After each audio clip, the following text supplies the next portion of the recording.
Hello. Howdy. So, Aaron, when he joined my Discord server, mentioned he was involved in a very fun cult, it seems. Yes, as they go, more fun than usual. And I read some articles on it, and we thought, hey, we should discuss it. So here we are talking about the Absolutely. cults. Yeah. Yeah. So, Where? introduce yourself. Talk. Yeah, absolutely. My name is Aaron. I am Eastern Orthodox. Um, I'm from the general St. Louis area. Um, I like movies. What kind of movie? I like art house movies quite a lot. Oh wow. Yeah, big fan of that kind of stuff. My tops are like maybe I don't. There's probably a lot of folks in the audience that would not like these movies because they're upsetting mostly. I like that kind of stuff, but like Tetsuo the Iron Man, very good. A Field in England is excellent. Barely. Akira, Akira. Okay, so yeah, like, can't yeah, go wrong with Akira. that's. I mean, I remember watching that when I was in college in the dorms. Yeah, Yeah, that was yep. a long time ago. That's pretty much how I saw it, more or less. Peak college movie. If you don't mind, how old are you? I am 32. You're 32. And Yeah, how old were you when you started sipping Kool-Aid? that was in 2020. So the 27. Okay. So Yeah. how'd you get involved in this cult? Well, so it's the pandemic. What else are you gonna do? Yeah, but in actuality, I mean, what had happened is I had a pretty involved social life, activities. I ran a LARP at one point in time, and then everything stopped. Mhm. And I, for a long time, had been kind of deeply interested in the occult and esoterica. And so, what I had found there is that I had reached a point where I had learned a lot, but I didn't have context, and I didn't have anybody who had learned these things before me to confirm or deny stuff. So it's like, okay, so and so says this, someone else says that. I have no way of discerning which of these ways is the correct way of understanding these things. Especially, I would say, with like Kabbalah, it's a deep hole, and I had zero context.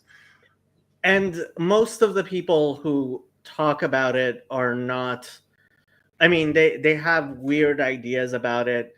Um, so the most prominent English speaking Kabbalist in the world is Rabbi Yaakov Moshe Hillel, and he briefly had a YouTube channel which had about 2 or 3 thousand subscribers, Mhm. and like, he didn't say anything on there that you couldn't hear other Orthodox rabbis saying, and they and he ended up deleting his channel Ah, because, like, the actual Kabbalists are very, very careful about what they say, unlike sure.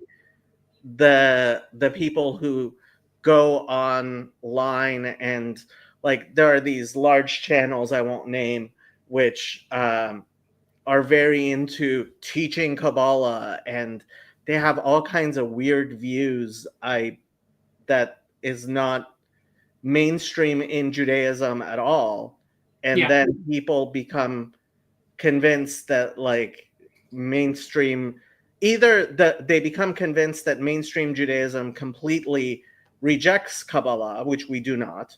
Very, This was very, my understanding for a long time. yeah. Well, I mean, we certainly reject a lot of the stupid Kabbalistic things that go under Kabbalah. And there are, so the modern, within mostly modern Orthodoxy, there are these people called rationalists, who I don't like calling rationalists, but they tend to be less insular, and they tend to be more on the fringes of the Jewish community. So you're more likely to encounter them, especially in academia and stuff. And they very much are anti-Kabbalah, but their presence online is a lot larger than their existence in the actual Jewish world. And like they don't talk about it in the actual Jewish world, because depending on what they say, they can get excommunicated. They can certainly lose their positions, because the vast majority of Orthodox Judaism subscribes to the idea that the Zohar is closer to 2,000 years old than it is to 1,000 years old, which is, which the rationalists, I mean, there's a rabbi who was involved on my Discord for a while who thinks it's the Zohar is a forgery from 800 years ago. And it's not like that's an actual heretical thing to say, but nobody's going to hire you as the rabbi of their synagogue if that's what you believe. Sure. Yeah. That makes sense.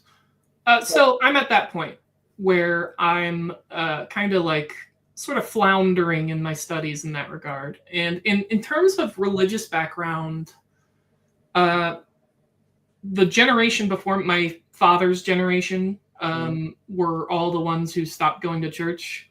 Okay. And so by the time it got to me, it was like my grandmother took us back to church, and the church that it was like kind of evangelical, non-denominational. So I found that insufficient to my needs, spiritually speaking. I just you're officially part of the Eastern Orthodox Church. Like you're going to a church, you've been baptized, yes. All that. Okay. I get baptized a week before I get married in August. Nice, and you're getting married. Nice. Yeah. Very nice. She's already part of the church, or she's also joining? No, we're coming in together. Very nice. Did you know each other before you got involved in Eastern Orthodoxy, or? I met her when I was interested. Okay. But when it was like a curiosity, not yet an inquirer, just a thing that I thought was kind of interesting, which ties directly into the cult stuff. But we'll cross that bridge when we come to it. Yeah, let's go back to this cult now. Yeah. Like, I mean, I guess people could read the details on. I posted some of the articles back when we were talking, but like I jokingly call what we do here my cult, and I keep on saying I'm a really bad cult leader because like nobody's like given up their life. Like this guy, somehow he got somebody to donate like $100,000 to buy 200 plus 200,000 to buy a church. That's can't correct. Get people to donate to a charity. Yeah. Like a real charity. It is so now I know everything. I know as much about the cult leader's life now as like anybody basically. And this is the 5th iteration. I joined the 5th iteration of this cult. Each cult had a different name. And so this 5th iteration is by far the most successful that he's had in terms of attracting attention, attracting revenue. Like he got really close. Yeah. Yeah, and I mean, I guess practice makes perfect, but like from what I was reading, he started while he was in high school. That's correct. Yeah. He joined a jail now or something? Or no, unfortunately. I wish. We tried. Yeah. But it didn't work out. No, so I joined August of 2020. I just looked up like local St. Louis occult groups. Okay. And it was a top result. So I join. I go on the webpage. I fill out like an application. I get an email a while later from Secretariat, which I saw it. I was like, "Is a horse? What is this?" I thought it was an ad. I thought it was spam. But I looked into it and had like a what do you call it? Like an interview. The Are You Crazy interview. Right. And they determined I was sane enough to join a cult. But not too sane, because what I Yeah, have noticed is like they're actually screening for, if like the real cults, yeah. they do try to think, okay, how are we going to be able to like get this person to give us lots of money? Does this person have a whole week in Ville? Yeah. That they're going to be like afraid to let go of when things get wiggy. Yeah. But yeah, I joined, and so it's mid-pandemic, and the leader is a massive hypochondriac, and so we never meet in person. And there's also people who are in the cult from afar. There's some folks from Baltimore. There's someone in Georgia. It is a national group of people, occasionally international, but most of the time when we would get somebody internationally, they wouldn't last because it's difficult and the hours are strange, and Anthony is lazy, doesn't make the effort to kind of like cinch that. But anyways, He ended up with like multiple wives and stuff. he's had multiple wives on multiple occasions. Yeah. Had and lost multiple wives, basically, because of how he treats them. Basically, yeah, that's it. So it's the way it starts is like philosophy. It was a lot of Aristotelian, like Aquinas type philosophy, to sort of prime us, because the idea was that a lot of people coming in were going to be not that Christian, because it introduced itself as a Christian occult organization in the style of like, the wackier types of Freemasonry, the Order of the Golden Dawn, way back when, that kind of thing. So Aquinas, run! Yeah. right. But it was a slow roll, and so this is where it's like, what's really interesting is I think he had a plan, and for me it worked, but it didn't work in exactly the way that he would have wanted. So he put us through philosophy, then he put us through a course on Christianity. And the course on Christianity was just like a broad view of the whole of Christianity, of like the Roman Catholic Church, the Assyrian Church of the East, the Orthodox Church, etc. And what I found was that I was like, oh, this is great. I get it. It's my experience before. When non-denominational church doesn't give you a very good idea of like apostolic Christianity, of like what a priest is, what the sacraments are, what all these things are. And what I found was like a lot of the stuff that I loved about the occult were all things that are, like widely present, minus the kind of like nonsense in a lot of high church settings. Okay, so I'm wondering, like, okay, well, you're certainly not the first person who's come to Eastern Orthodoxy through this way. In fact, I know several people, Yeah.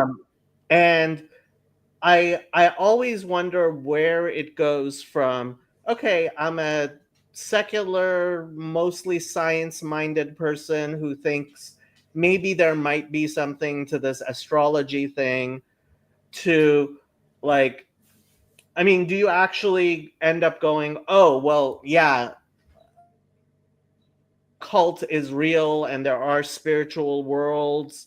Like, I don't know how much the people who get into especially the very new agey esoterica Yeah. actually believe that it's like real the way I believe the spirit worlds described in Hasidic thought is, I believe, absolutely real. Sure. That's a very good point. So I would say I'm a particular case. To my knowledge, I don't know a ton of people who have this exact perspective. Mhm. But I never had an atheist phase, Okay. really. I went from non-denominational to just like non-attending, kind of believes in something, has some idea. Basically, I just didn't, didn't want to die, and then everything went dark. And so I was like, okay, I want to think that there's a God. Okay. I just don't have really the evidence. I don't have the thing that will let me engage, basically. I just don't have enough like material and evidence to like get me started. So that's the two things. Besides like getting really into the occult, I also really love Gnosticism, because I think if you're coming up in a American Protestant milieu, Mhm. Gnosticism is the natural like progression, in my opinion.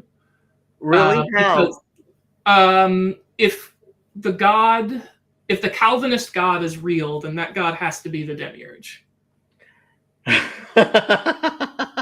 That's just the case.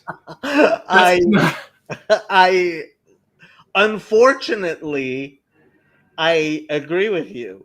yeah. And as I say this with love for my Calvinist brothers, but um, that guy sucks. Yeah, I mean, I don't know. Did you watch when I had Keith Foskey, your Calvinist, on the other Oh, is week? he the beardy guy? Yeah. Yeah, I like him. He's cool.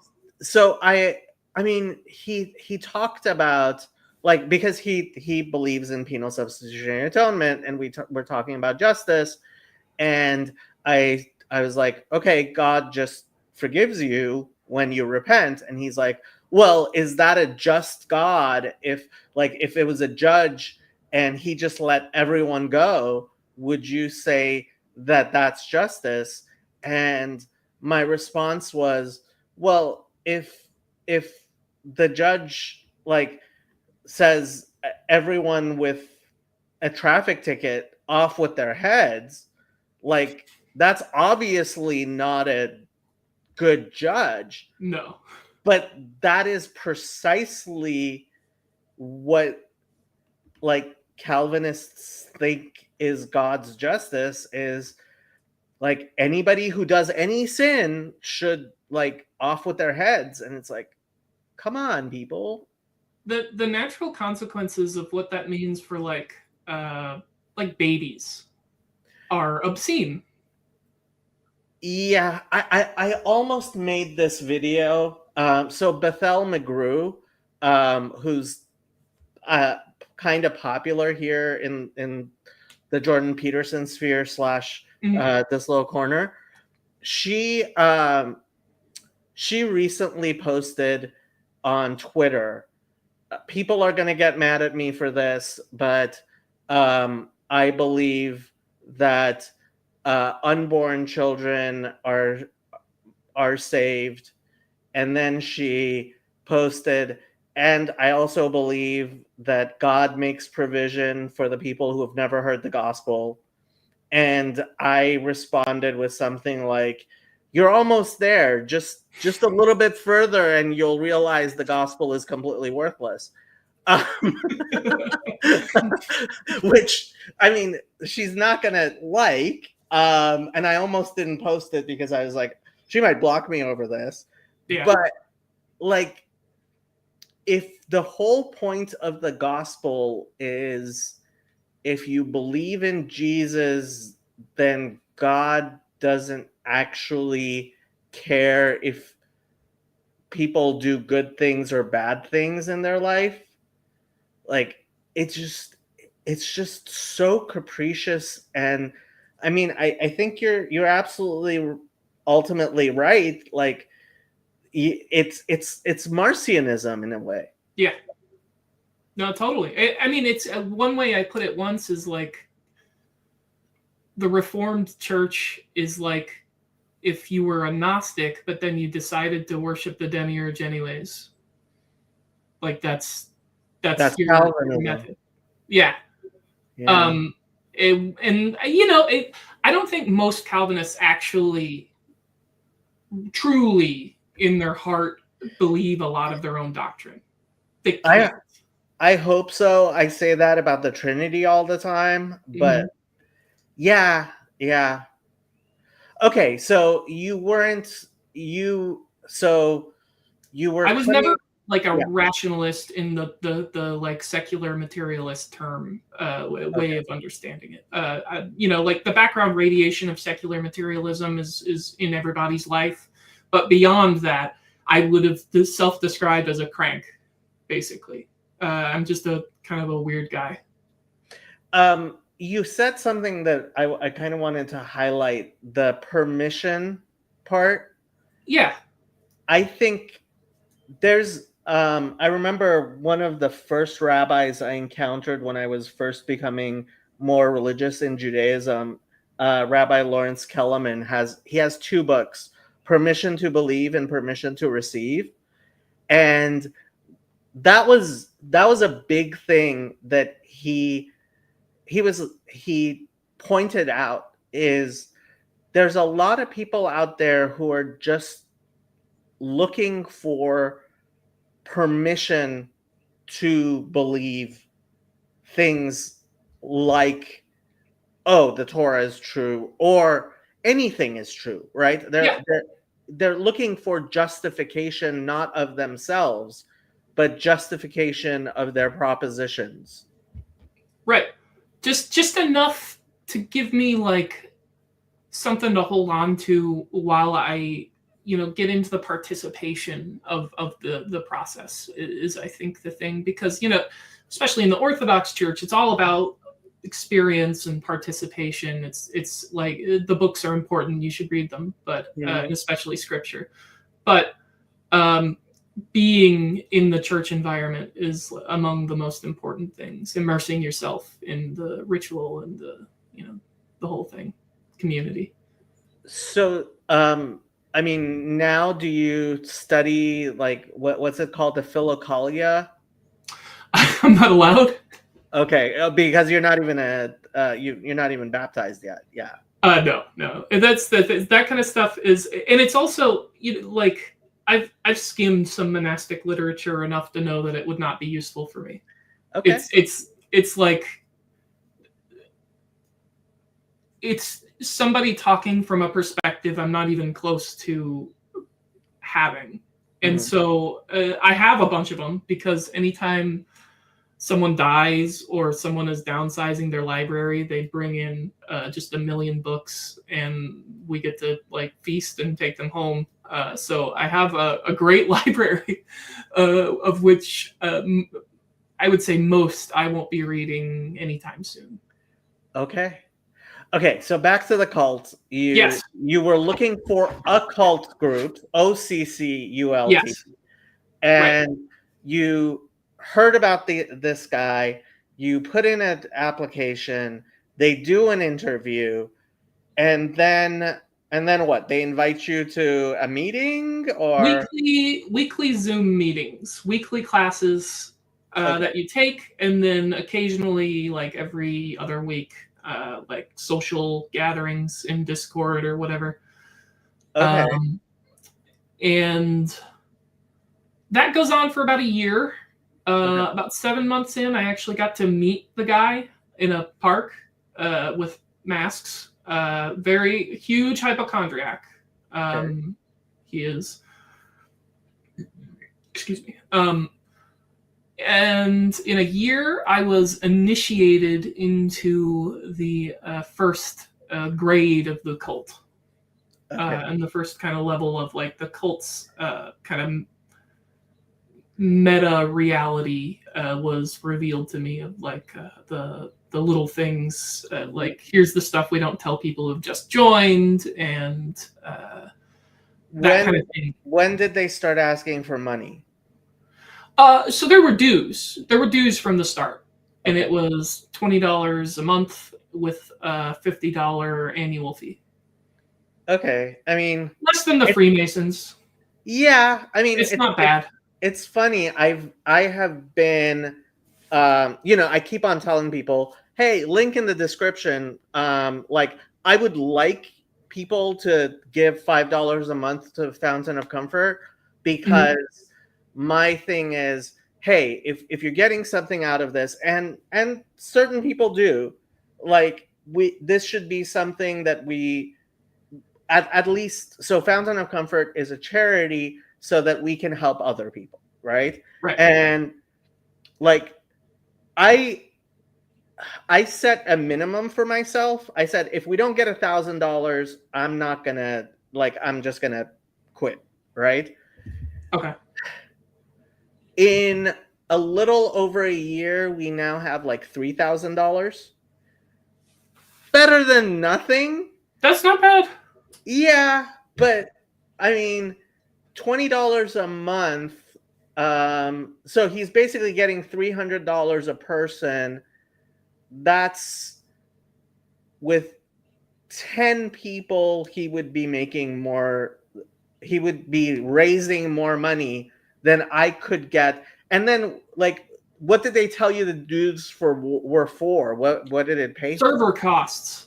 That's what I was told, is that it mainly went towards server costs and to help fund biannual. What is biannual? Is twice a year? Yeah, it actually, funny enough, I always get it mixed up. But biannual is either every 6 months or every 2 years. Both of them are That actual sucks. meanings in the dictionary, which is why you should never use biannual.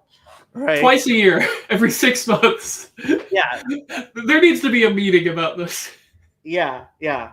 Like, I mean, I tell people I'm paying for, like, I'm paying for the web server, and I'm paying for the StreamYard, and I've never actually taken money.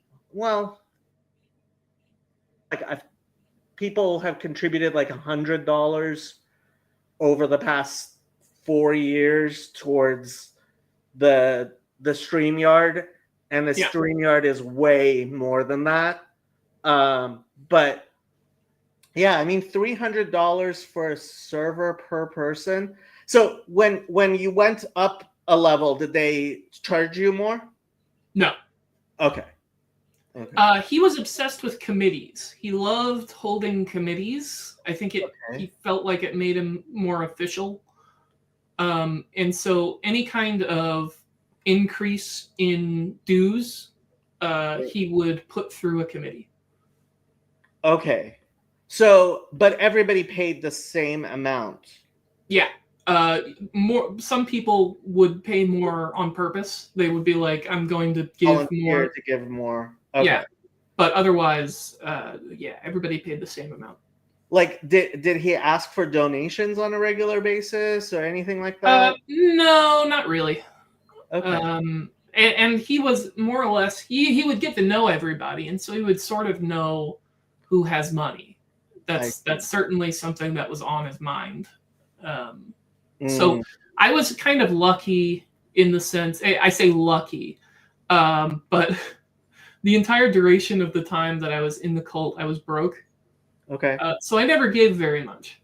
I mean, I gave like, 300 a year, and then later a little bit more as things got wiggy. But other people gave a lot more. I think the resource that they took the most from me was time. Always time, and I'll get there. That's, whatever. Yeah. I mean, the property they bought, it seemed like I read somewhere somebody gave $100,000 just for the property. Right. So About 2 years in, a member joins, and it turns out this member's mother had passed, and the mother had left an inheritance of like 500,000. Okay. And so she ended up giving 200 of the 500,000 to buy this church. Wow. Yeah. Yeah. That was one in a long line of things that led to my exit. Yeah. Yeah, not good. Other people as well were like silently upset about that happening. So did you get to know this person who gave the 200? They were my best friend in the cult. Okay. Yeah. I mean, I kind of feel bad asking too much, but like, was it an obvious case of taking advantage of someone who, like, emotionally was being, misled? Their mom just died, and the mom was like an anchor in their life. There's questions as to whether she had a serious mental illness or if she was just suffering from like cult delusions. Mm-hmm. But she claimed to hear voices. She claimed that she was spirits were passing in and out of her all the time. Mm-hmm. Whether it's delusion or mental illness or real spirits, I don't know. Maybe all of the above. And there can be, I mean, there can be an emotional component to that, where a person is trying to understand their world. So this is a really important part of my understanding of mental health.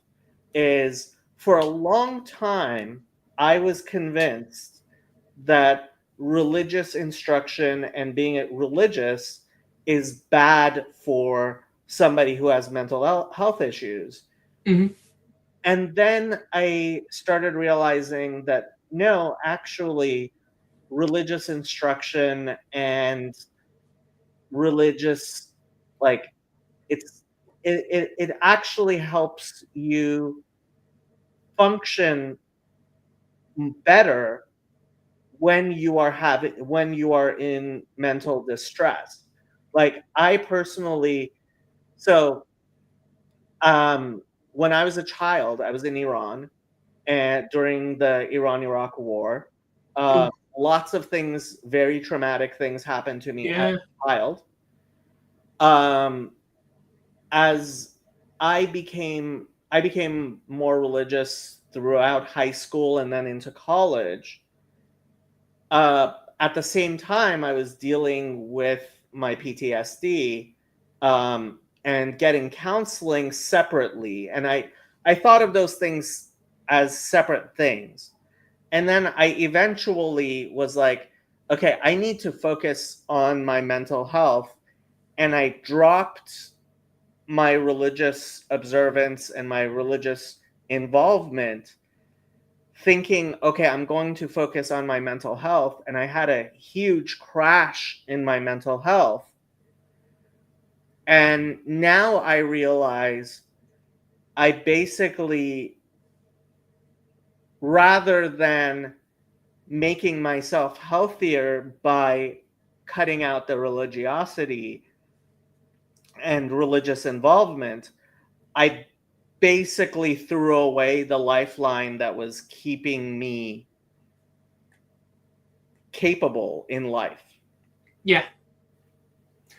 The way that I think about it nowadays a lot is like, there's just, whether you see it like in a purely material sense or spiritual sense or both, I think that like religion gives you a tool, gives you a lever on reality that you can use to kind of like perceive and transform your experiences in a way that is really helpful. People want to know how many members. At the top, at the height, about 30. Okay. And that was early 2023. There were about 30 members. Okay. I mean, that's not a huge amount of money. So that's like $10,000 in dues. Yeah. Yeah. Yeah. Yep. And 2023 is where everything went wrong. Okay. It was already wrong under the skin, as I now understand. But 2023 is where he started alienating people because he was getting too big for his britches, which is part of his cycle now that I understand, having spoken to past iteration cult members, ex-members. Mm-hmm. This happens every time. So let me talk a little bit about some doctrine. Okay. Like there's, for instance, past lives are a big thing. Mm-hmm. And this is classic, like Scientology uses past lives, and they use it in very much the same way. It's a lever to kind of like tell you this is where you came from. This is a job that you have to do. This is, some penance you have to do for something you did in another life, etc., etc. The the leader claimed to have been a seraphim in a past life. Okay. Naturally. Okay. And there's a great deal of kind of incoherency in how it understands Christianity. Okay. Because throughout the time I started to get like so what's the eschatology? Mm-hmm. And I learned the eschatology, and it's like dispensational evangelical Christian eschatology. Everything in Revelation is literal. And it's going to happen within our lifetimes for sure. But he said it was mostly Orthodox. But what that means for him is that he can be a married priest. That's what he got out of that. Okay. Because his theology was not Orthodox at all. And I learned that by attending an Orthodox church. And I would go to the church, and then I would go to these meetings, and I would hear what he was saying, and I would hear what was discussed in churches. And I have to give credit to Fathers Stephen DeYoung, Andrew Stephen Damick, huge Lord of Spirits fan. That gave me a big kind of lever, especially during the times when I was not attending a church. Mm-hmm. It gave me something to kind of hold on to. That's great. But he mostly read Aquinas, okay. And so his theology was mostly like Thomistic, kind of that sort of blend of Dominican medieval Catholicism. And there's just all kinds of things within that whole thing. He even had he described that it's a penal substitution thing. Also believed in that. So what was his view of like everybody who doesn't come to his church? Like, are they all going to hell, or they just don't get it? He slow rolled a form of universalism. That's that, and so he started with it real heavy, and talked about Origen and how important he was to the early church, and then over time he backed that up. This is, I think, in past iterations, he had more of a reformed understanding of heaven and hell and soteriology. But I think he realized that if you're recruiting outside of people who already believe that, that's a tough sell. Right. So it's easier to start with a kind of soft-pedaled universalism. Okay. So this, outside of the church, he considered. He also had a weird sort of ecumenism, rather, where he saw all of the apostolic churches, the Catholic Church, the Orthodox Church, maybe the Anglicans, the Oriental Orthodox, all of those guys who have priests and bishops, basically, as being like they're in the church. Okay. The same church that I am in, and this group that I have is in. But not the Protestants. Yeah, not really. Okay. But then so much of his theology was pretty Protestant. And so as I learned more of this, it was like, this is another thing that slowly kind of like led me out, because I felt like I was crazy, because the things that I was learning were splitting. And this is cult stuff, like Cult 101 of indoctrination is you kind of like, you create a second personality which is laid on top of yours. And that second personality lets you accept things that you wouldn't normally accept. Except, I think in my case, the way that my head works is I can kind of like have two contradictory ways of understanding things and bear them both. And then if something proves itself to not be working out, I can just let it go. And that's how, when I left, I didn't really have to be deprogrammed. I just dropped it. And I also had other things that I was immediately able to immerse myself in, like the Orthodox Church. So, okay, we're at the point where they initiate you into the first level. Yeah. And you said they were taking up a lot of your time. Did they start taking up a lot of your time at the very beginning, or like? I would say that really hit in late 2022, early 2023. There were a lot of people who were from the other areas, like Baltimore and Georgia, who were visiting. And when people were visiting, you were expected to come and hang out all the time, except he lived an hour and a half away. He lived in southern Missouri. Okay. And so if I wanted to go down and visit him, and I wasn't planning on staying the night, that was a 3-hour trip, like down there and back. And then I'd be there for like 5 or 6 hours at least. So it would just always take up my time. But things got really bad when they bought the church, because once the church was bought, once the money was donated, a place was found, it was all about building up the church and preparing to start having services there, with the idea that this church would be used to recruit people who showed a particular aptitude or interest into the cult. So you said the first time you met him, he's obviously a hypochondriac, wearing a mask. Was he like? I imagine cult leaders have to be insanely charismatic. Was he like? He had a kind of charisma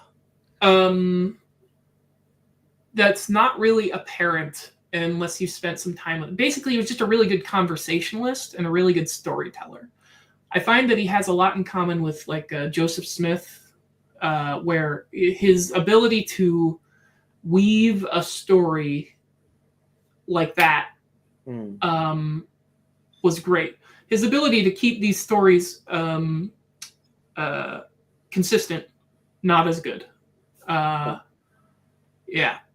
So here's the kind of like the beginning of the end for me was my fiance and I were visiting him. My fiance really never liked him and really never liked his wife.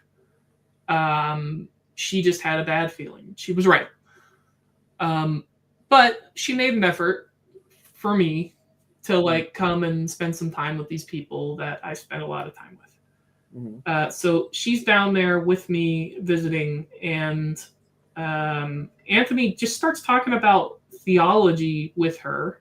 She's not really very. She came up Mormon, Okay. and after she was 12, she wasn't into it anymore, and then from there she just got into lots of other stuff, and so she just isn't that interested in like the sort of brainier aspects of like nerd theology, like Aquinas, particularly that kind of like little stuff. So she was like just sort of participating, but then he started giving out these propositional statements about this and that, and she wasn't into it. He was not picking up that she was not into it, and it got heated, and then he yelled at her, and we left. And I think so.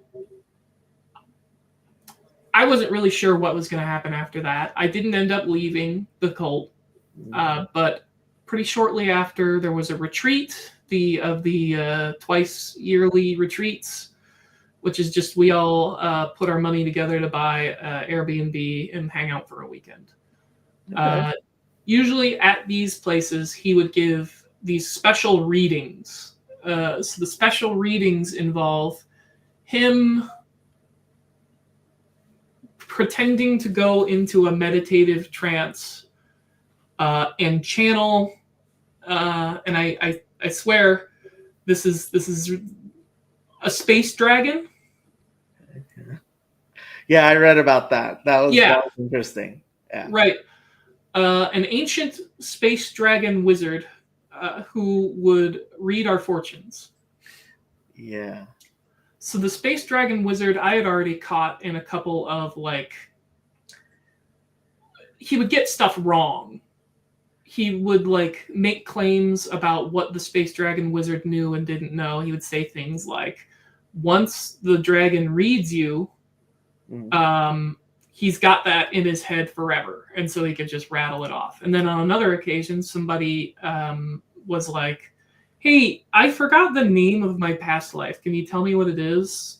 And then just split second, was like, oh, I don't know.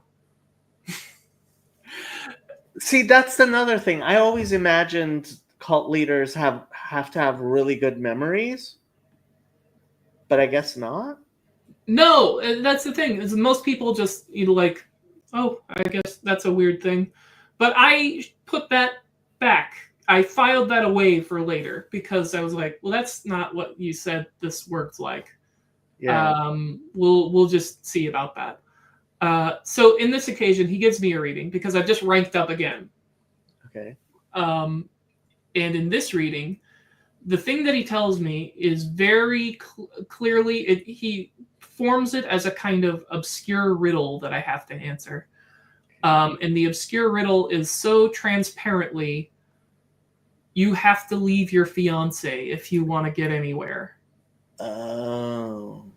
And me hearing that, understanding, oh, he's saying that because of the fight, because he yelled at her, and he thinks that there's no way that I'll be totally devoted to the cult if I'm with this girl that he yelled at.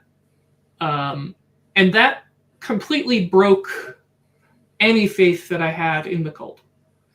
Okay. At that point, I had these cascading realizations. So we're at this beautiful like Airbnb in like Kentucky. Mm-hmm.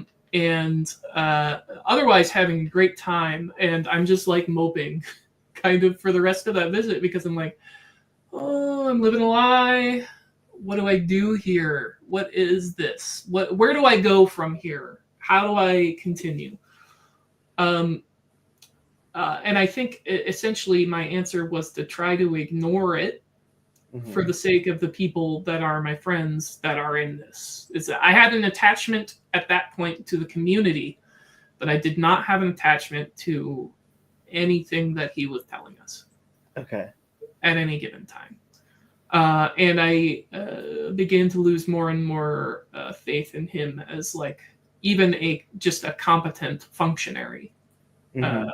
Which is what would happen when he bought the church, because he bought the church with this member's money, Mm-hmm. And the whole idea was to practice services, because he claimed that he had a PhD in theology from Aquinas Institute in St. Louis. We have now learned that what happened is he called them, expressed interest, and asked what their books are that they use. And then I guess he just bought those books and read them, so that he knew like what somebody who would have attended that seminary would know. Uh-huh. Right. Interesting. Okay. Yeah. Classic Anthony. But the thing that was so frustrating is that he would show up 3 hours late to like practice, 3 hours late even to just services, to the brief abbreviated mass that he did. Mm-hmm. He was constantly late. He did not have any good reason to be late. It would just be like, I have no sleep hygiene. I stayed up all night playing video games, and so now I'm here. Always had excuses, and they got worse and worse over time. And so that's where it's so already I'm not into the theology anymore. Mm-hmm. Then I just start not liking him as a person, because it's like, you're an asshole. You're just like, you're incredibly disrespectful of everyone's time. Right. I drive 3 hours to come and participate in this, and there would be times I would do it and he wouldn't show up at all, and we'd just be putzing around, me and the other members, putzing around in this church that's like half decorated, kind of like not well put together as a building, and it's just infuriating. Yeah, he doesn't seem like a really good cult leader. I'm just really curious, which video games did he play? Normal stuff like God of War. He really liked that one. He liked the Civ games, and he liked Paradox games like Crusader Kings, Okay. that kind of thing. And did you guys end up like playing computer games together? Or Yeah, I played a game of Crusader Kings 2 with him. Okay. Yep. And then me and other members as well would often do stuff. Over time, he got more and more apprehensive when people would do things without him. And so he ended up hijacking a lot of attempts to do things. And it was not good, and getting worse. So the kind of like race to the bottom starts to really escalate in October. Everybody feels like shit. Everybody feels bad. It's just not good. And then there's an argument that turns into a catastrophe. The argument is over whether to use Slavic or Greek music for the services, which is it was a very orthodox kind of argument to have, but it was just a complete disaster, because he was like a Grecophile, basically. Okay. But the Greek music is way, way, way more complicated than the Slavic music. It's so hard. And so we would always have questions like, okay, if we're going to do the Greek music, when are you sending us to seminary? Because otherwise, there's no way we're going to be able to do this. Right. And he would talk about, well, maybe we'll just do like recordings. And I'm like, for real? Yeah.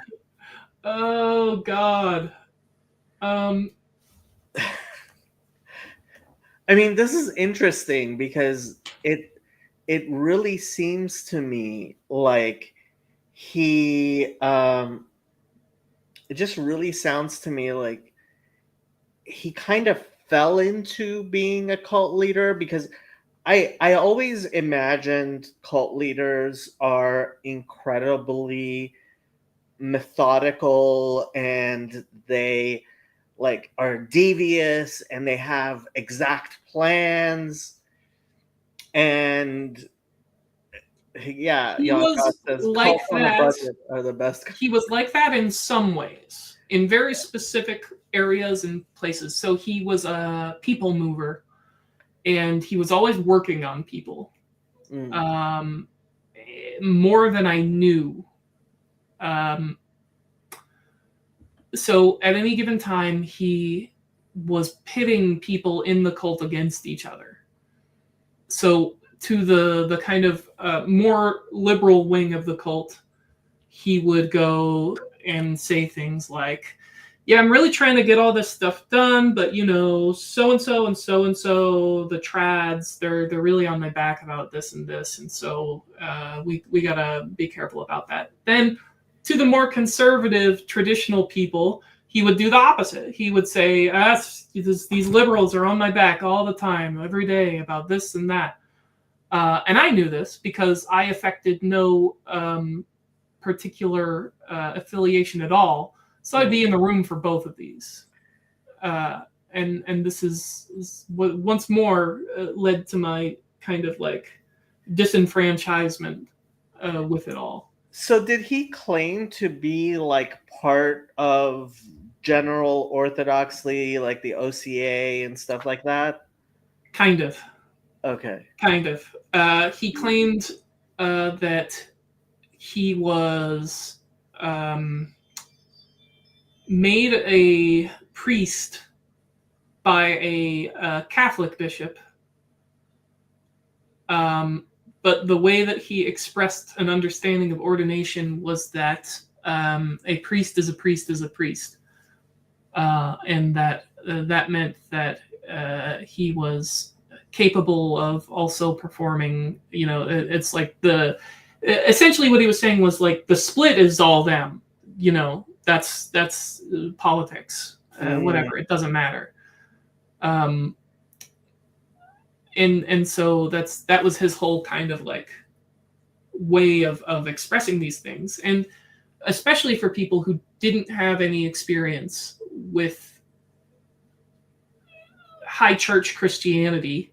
Well, yeah, you could hear that and go, oh, sure, okay, got it. So did the people involved, like, did you guys have friendships? Like, did people suddenly disappear because they got into fights, or like how did he keep control of like the entire group? Like, not.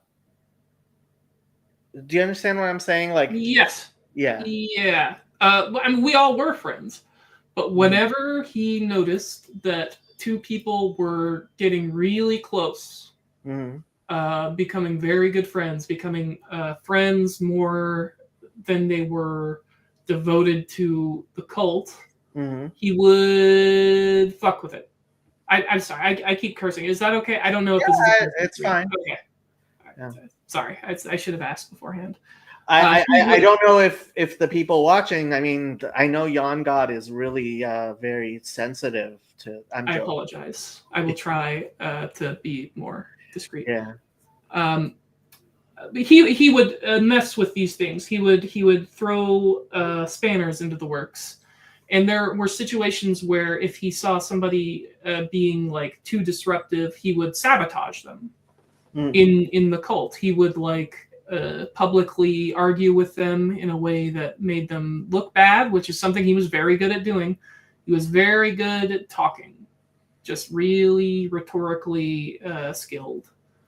And so that's a lot of what he did. Is he was always on PR from every angle.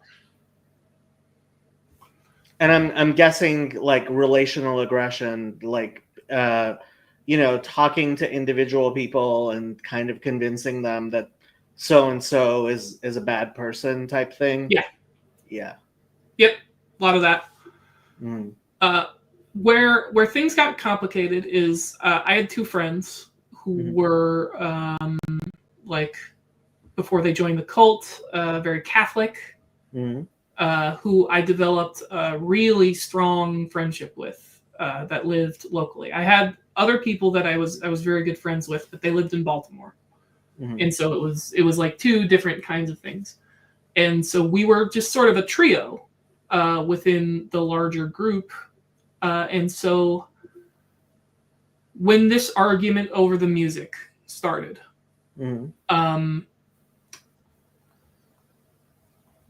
it led to my two friends getting kind of bullied out.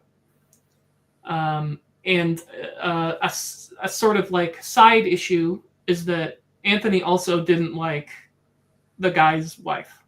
That was another situation where he was trying to sabotage their relationship and try to get rid of her because she would make it harder for him to devote himself to the cult. So they leave, and at that point, I'm like, okay, I'm basically out. I'm not out yet, but I'm going. This is. I don't believe in this at all. Okay. I have zero attachment. Maybe I'll see if I can do something about this from the inside. Okay. Until I come in one night, and my friend who gave all that money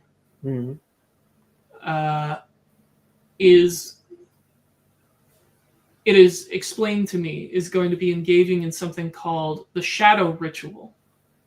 Okay. Which I was told about 6 months earlier as something that he thought that I and she and several other members should do at some point in our career.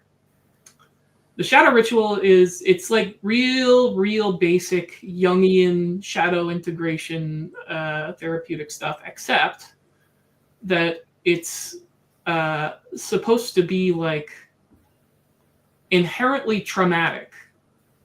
It's like you're inducing some kind of traumatic incident in order to do this shadow integration and stuff. Okay. Then I learn a little while later is that it's involves compulsory nudity.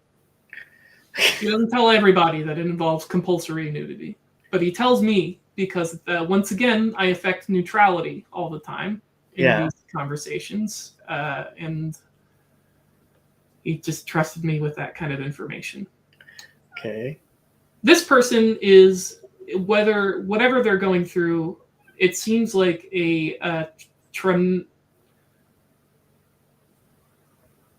causing a traumatic incident on purpose is not going to be good for their mental health. And they're my best friend in the group. I'm very close with them. Yeah. And so I tell her, I don't think you should do it. I think this is maybe not good for you. And what she told me was, in her words, I think that I have too much marshmallow and I need to scrape some of the marshmallow off. Because I won't be able to accomplish my destiny as the chosen one if I don't. Okay. Uh-huh. So, just shortly after, I go upstairs to where Anthony's office is, and I essentially say, "Are you out of your mind? Are you crazy? Yeah. Why would you ever do this with this person?" And I think he perceived that my being upset was because I was afraid we were going to be sued. And so he said, "It's all good. It's all good. Look, come look at this." And he shows me a sexual indemnification clause. Do you know what that is? No. Well, I know what an indemnification clause is. But like... yeah. Perspective, this is what people in the BDSM community sign before they do anything, so that no one gets sued afterwards. Right. Yeah. Okay. And that confirms everything that I had already been in the back of my head thinking what this is. Right. And so I leave that day. I go home. And I fake COVID because he's such a hypochondriac. That gives me 2 weeks that I can reasonably not go to figure out what am I going to do. Mm-hmm. Because I can't go back. Not after that. Right. That's too far. Okay. So what I do is I find his ex-wife. Okay. He had told us many stories about his crazy ex-wife. Okay. So I thought I'd hear a couple stories from her. And it turns out she had 5 boxes worth of stories. She kept everything. Everything. All of the papers, all of the contracts, all of the people that had been a member. Okay. So it's me, my 2 friends that got bullied out, and her. Mm-hmm. And over the next 6 months, we waged a constant battle against them to shut them down. Okay. Which was more or less successful. They can't operate anymore, which is good. I wanted to free my friends, but that didn't happen. What happened to your friend who gave all the money? They're still there. Really? Yeah, they're in a throuple of members that are there. One of which is bipolar. The other one, I think, might genuinely be a sociopath. They bought a house down there as well, which might have been the rest of her money. I don't know. And so she's the only person that I talked to when I left, because I wanted to explain myself. And I did. I didn't expect her to leave because she's in too deep. I knew that was the case. And I knew it was just unlikely. That I was able to pull off about 11 people when I left.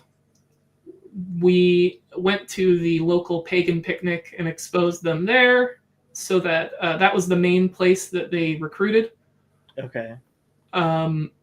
There's a local pagan picnic? It's the biggest pagan picnic in the Midwest, right here in St. Louis. The biggest how many people go to this pagan picnic? I don't got numbers, but it's big. Like hundreds of people, thousands of people? Probably in the low thousands. Really? It takes up a whole big park. It takes up every year. Okay. Yeah.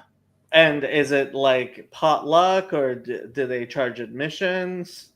They don't charge admission, but there's like stalls everywhere of people just kind of selling junk and food and like it's whatever.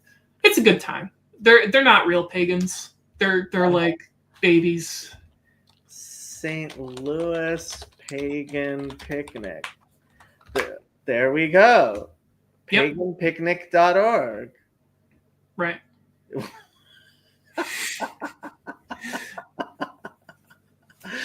Things I did not know about. Join us May 31st through June 1st, 2025 for the 33rd annual St. Louis Pagan Picnic. It's really big, and it's been going on for a long time. This year's theme is Harness the Fire. Saturday's events are from 10 a.m. to 7 p.m. and Sunday's events are from 10 a.m. to 6 p.m. Special guest, Wendy Rule. I don't know who Wendy Rule is, but I'm guessing she's a pagan. Yeah, some stripe. Wow. Yeah.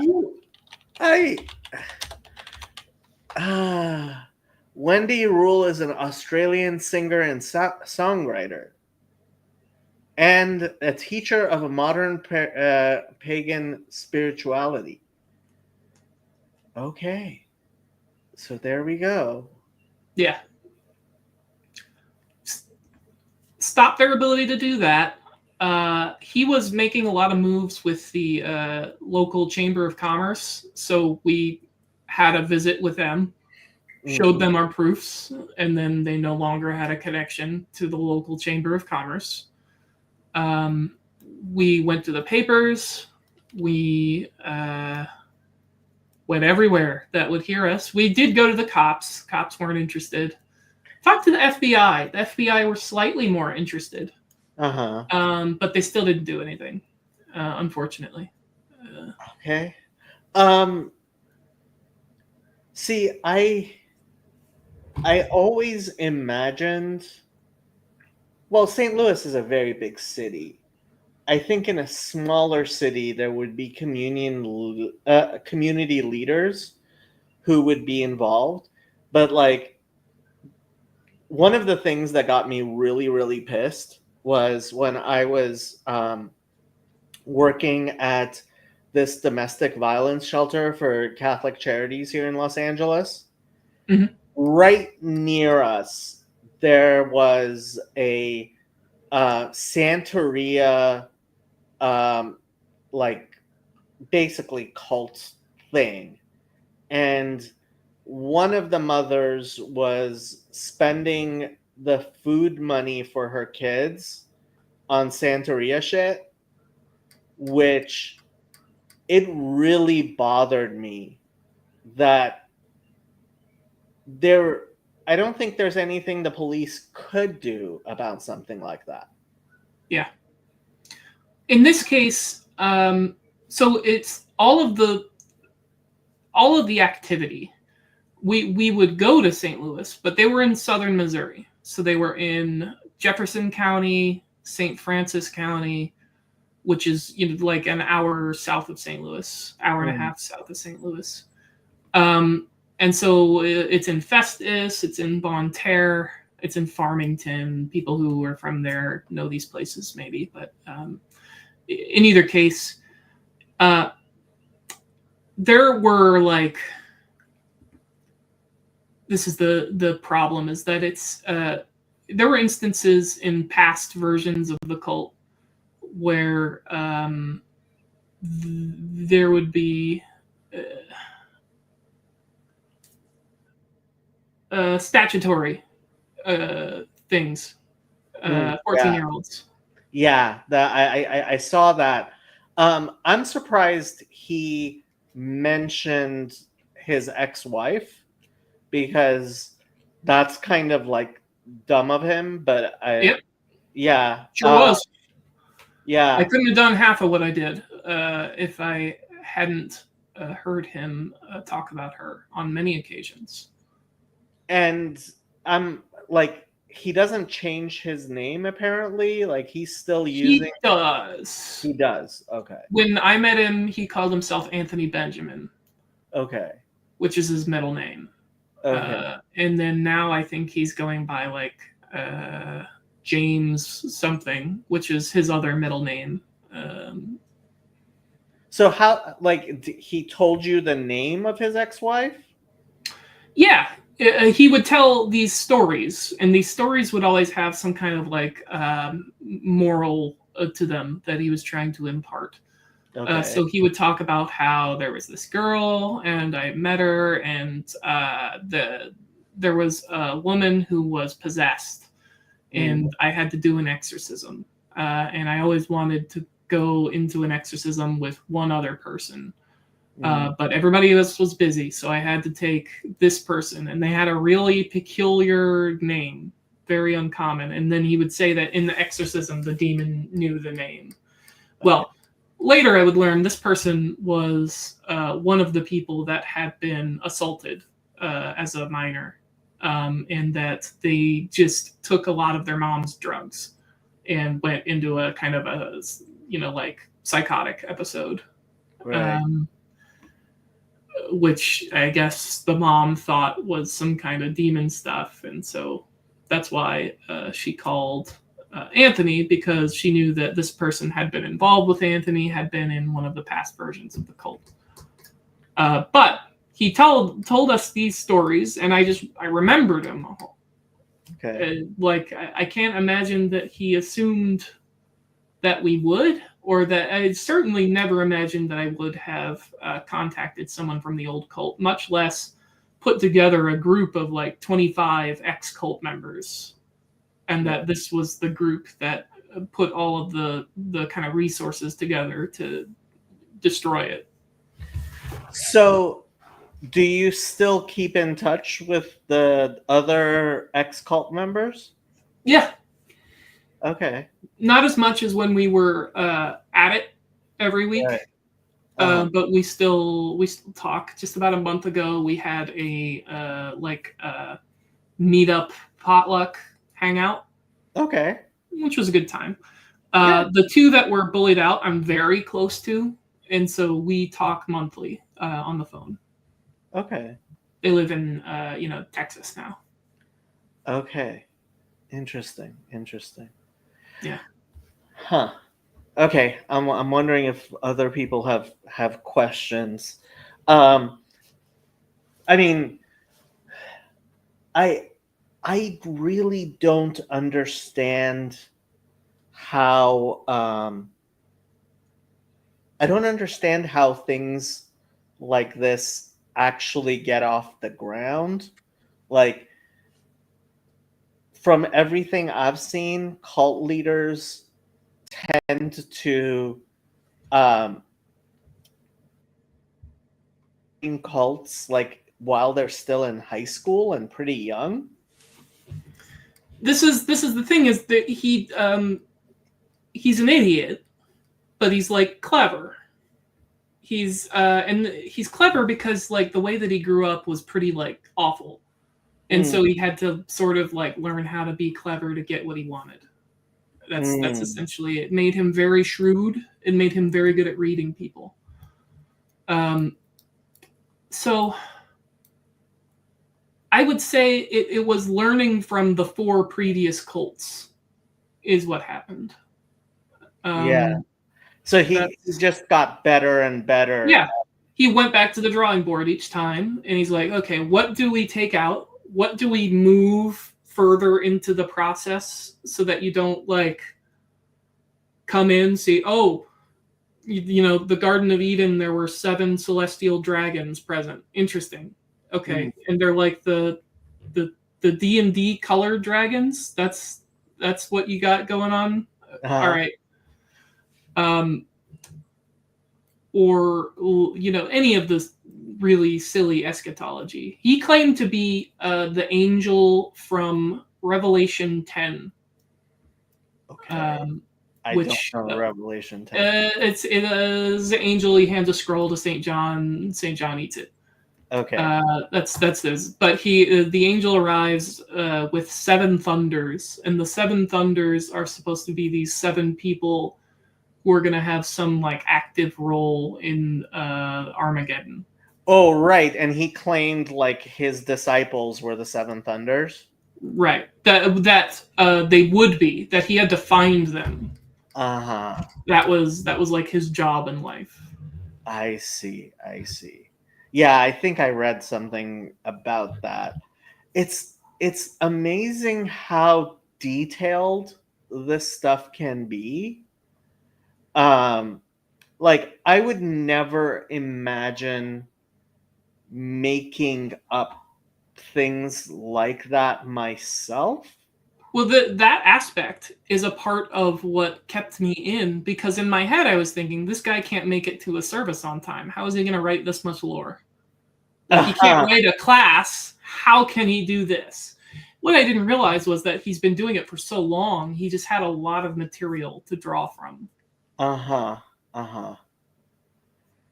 Interesting. Yeah, I don't know. Do people have questions in the chat? There's a bunch of people watching. There's like I see that 17 people watching. Yeah, find the 7 thunders like a D&D quest.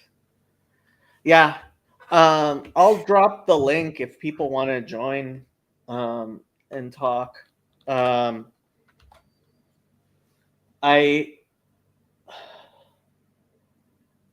So what is, so he's just living with those 2 people, and basically his name is Mud. He doesn't. What happened to the church building? They still own it. They've tried to sell it. They may still be trying to sell it. Last I heard is that they're trying to sell all of their property to buy a commune. Okay. But they've been very unsuccessful at that so far. Yeah, I'm wondering, like, who would buy that church from them? Probably another church, but like you wouldn't want to give cash money.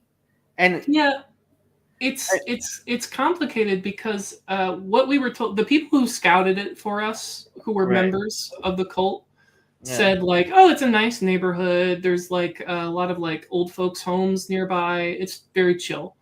When we actually got there, they weren't old folks' homes. They were halfway houses.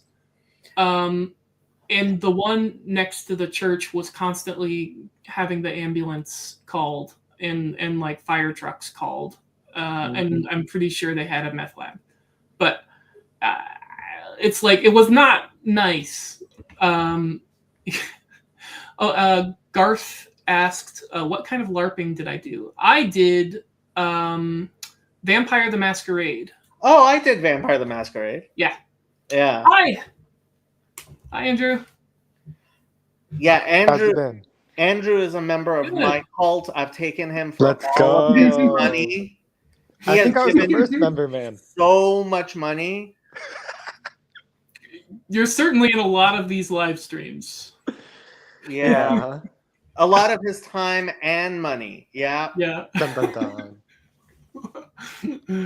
Yeah. So what's the Mandaean interest? The Mandaean interest? Yeah. They're the only surviving Gnostic group.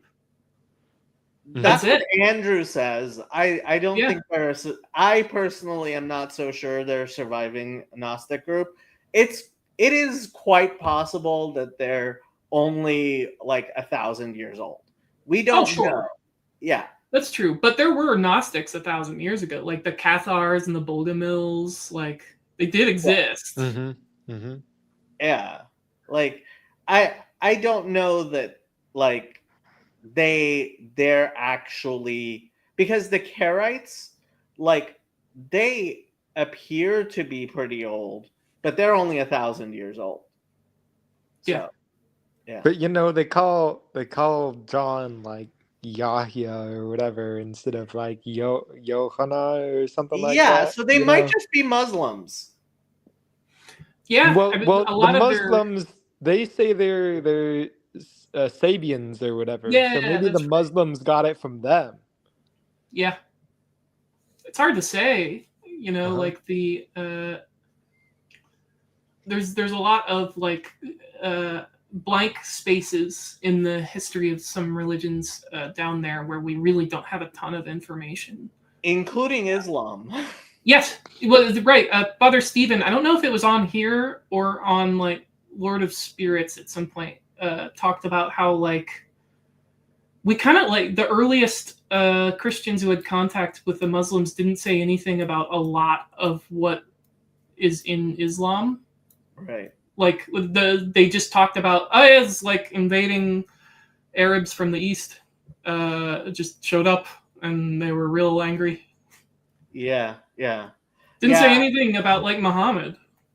I've been listening to this channel by actually a professor at Notre Dame. That's funny because I think he's at Notre Dame, and Clara is also at Notre Dame, and he seems to be quietly as much of a Muhammad mythicist as I am. Mm. I'm not 100% sold on Muhammad mythicism, but it was very, very interesting to me to find out that Muhammad is not an Arabic word. I imagined that it would have been an Arabic word, but it's not an Arabic word, and there's no name before like the Muhammad. And it in Hebrew, it is a title. Yeah. So yeah.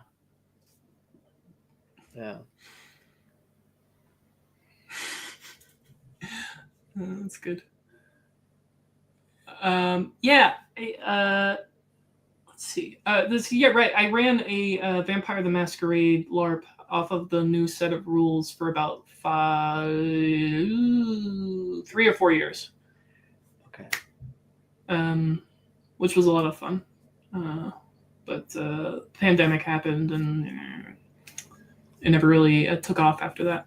Yeah, I was doing Vampire the Masquerade back in like 2001, 2002. Yeah, it would be like 3rd edition era, I think. Yeah, I don't remember the rules. Like, yeah. But so the organization Camarilla, I think it's called. Yeah, they're like the big LARP org.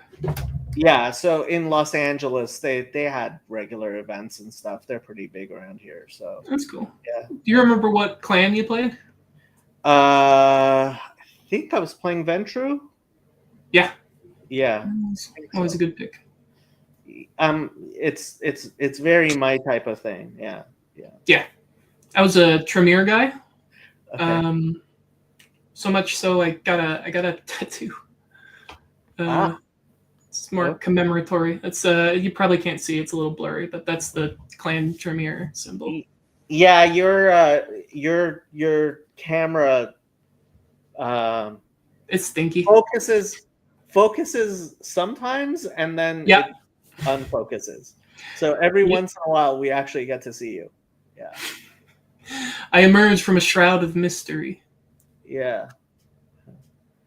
So your fiance did she was in the cult with you.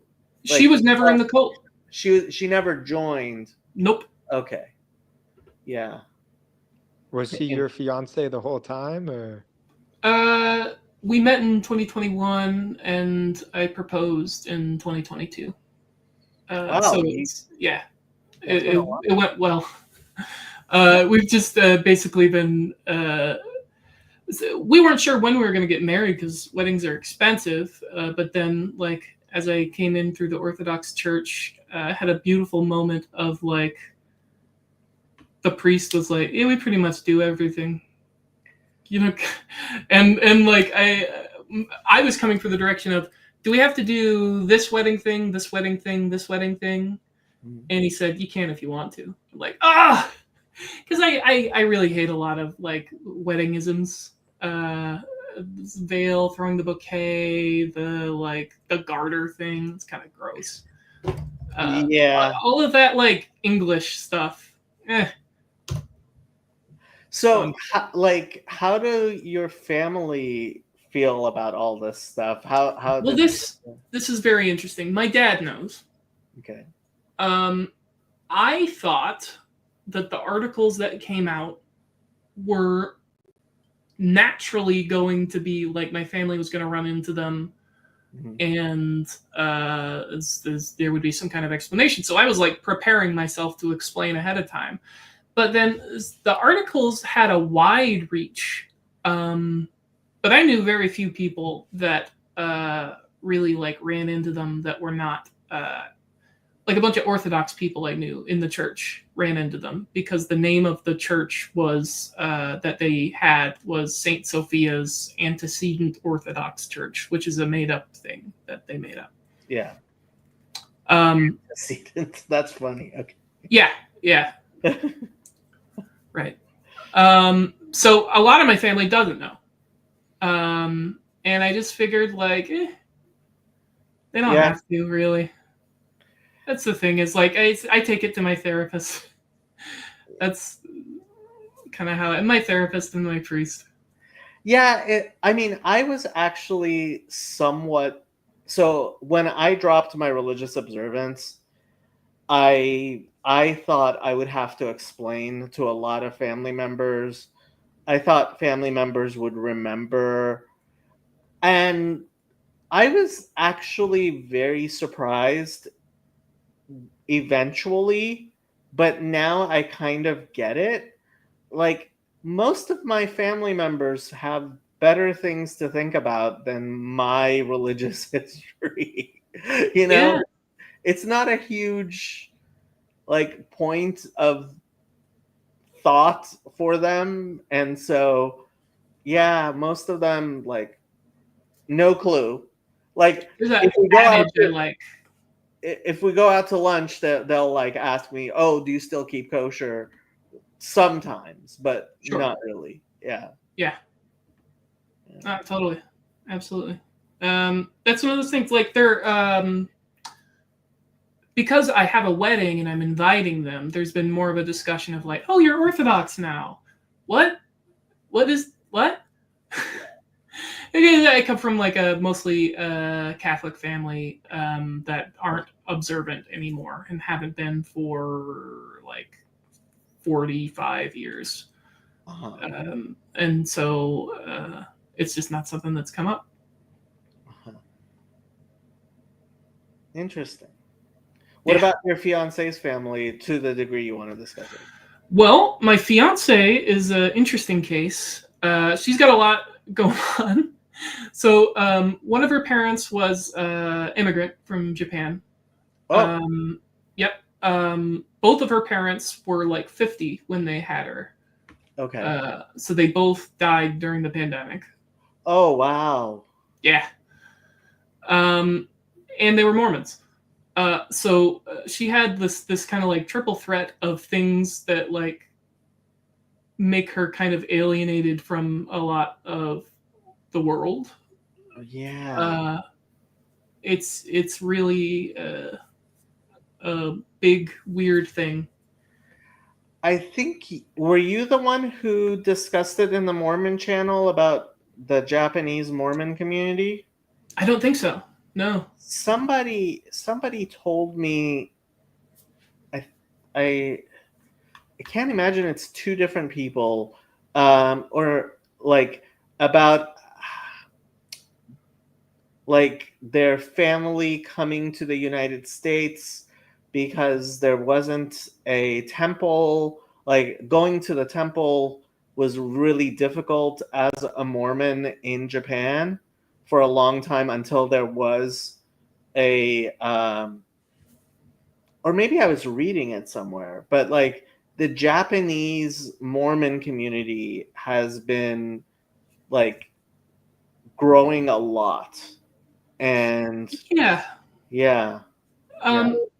Her dad was in the Marine Corps and he was stationed in Japan.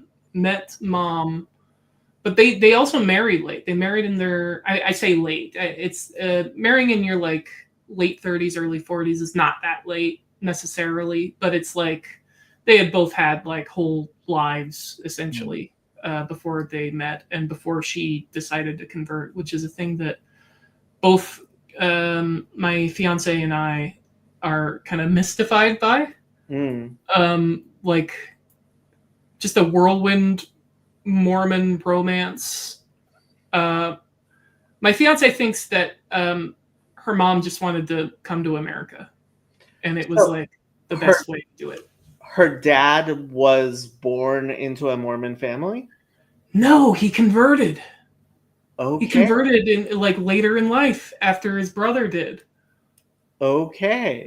Weird. It's so weird. It just does not fit into any like kind of stereotype of how you would understand these things to happen. Yeah.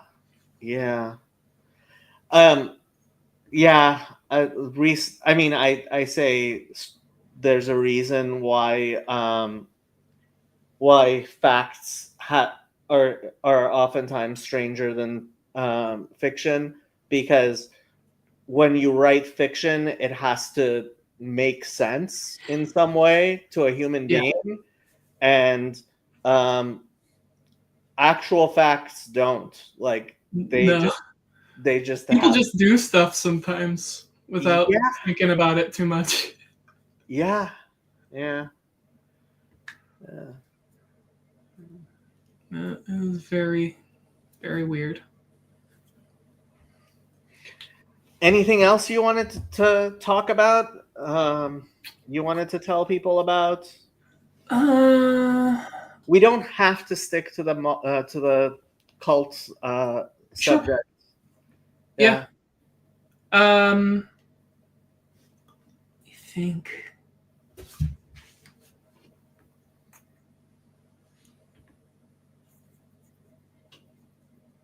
Oh, the thing you write. I mean, this is just a short aside, but the art scroll sidurs you recommended, very pretty. Those are really nice. Yeah, Art Scroll. So they really brought up Orthodox Jewish printing to a whole new level by making things that are very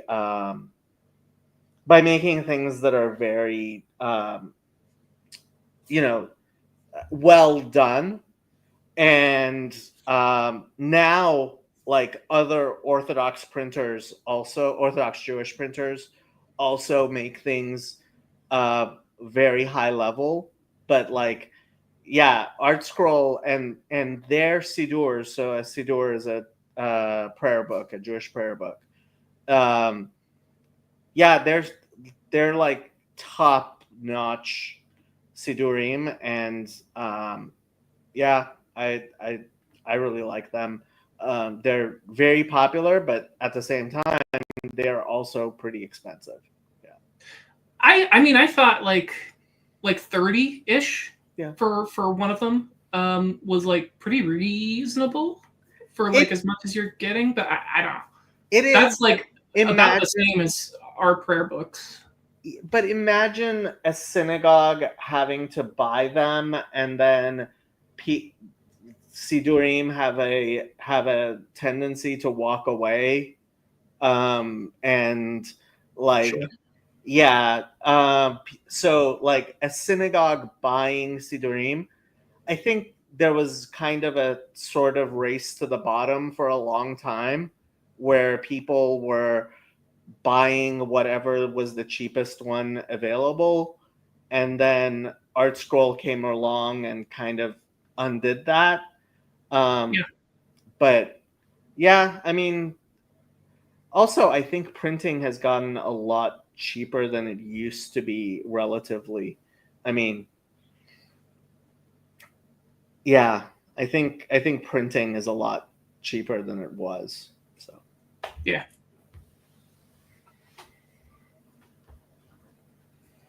Andrew, what do you want to say? Nothing? Do you have another cult to plug? Cool. I mean, Wow. I jokingly like to say I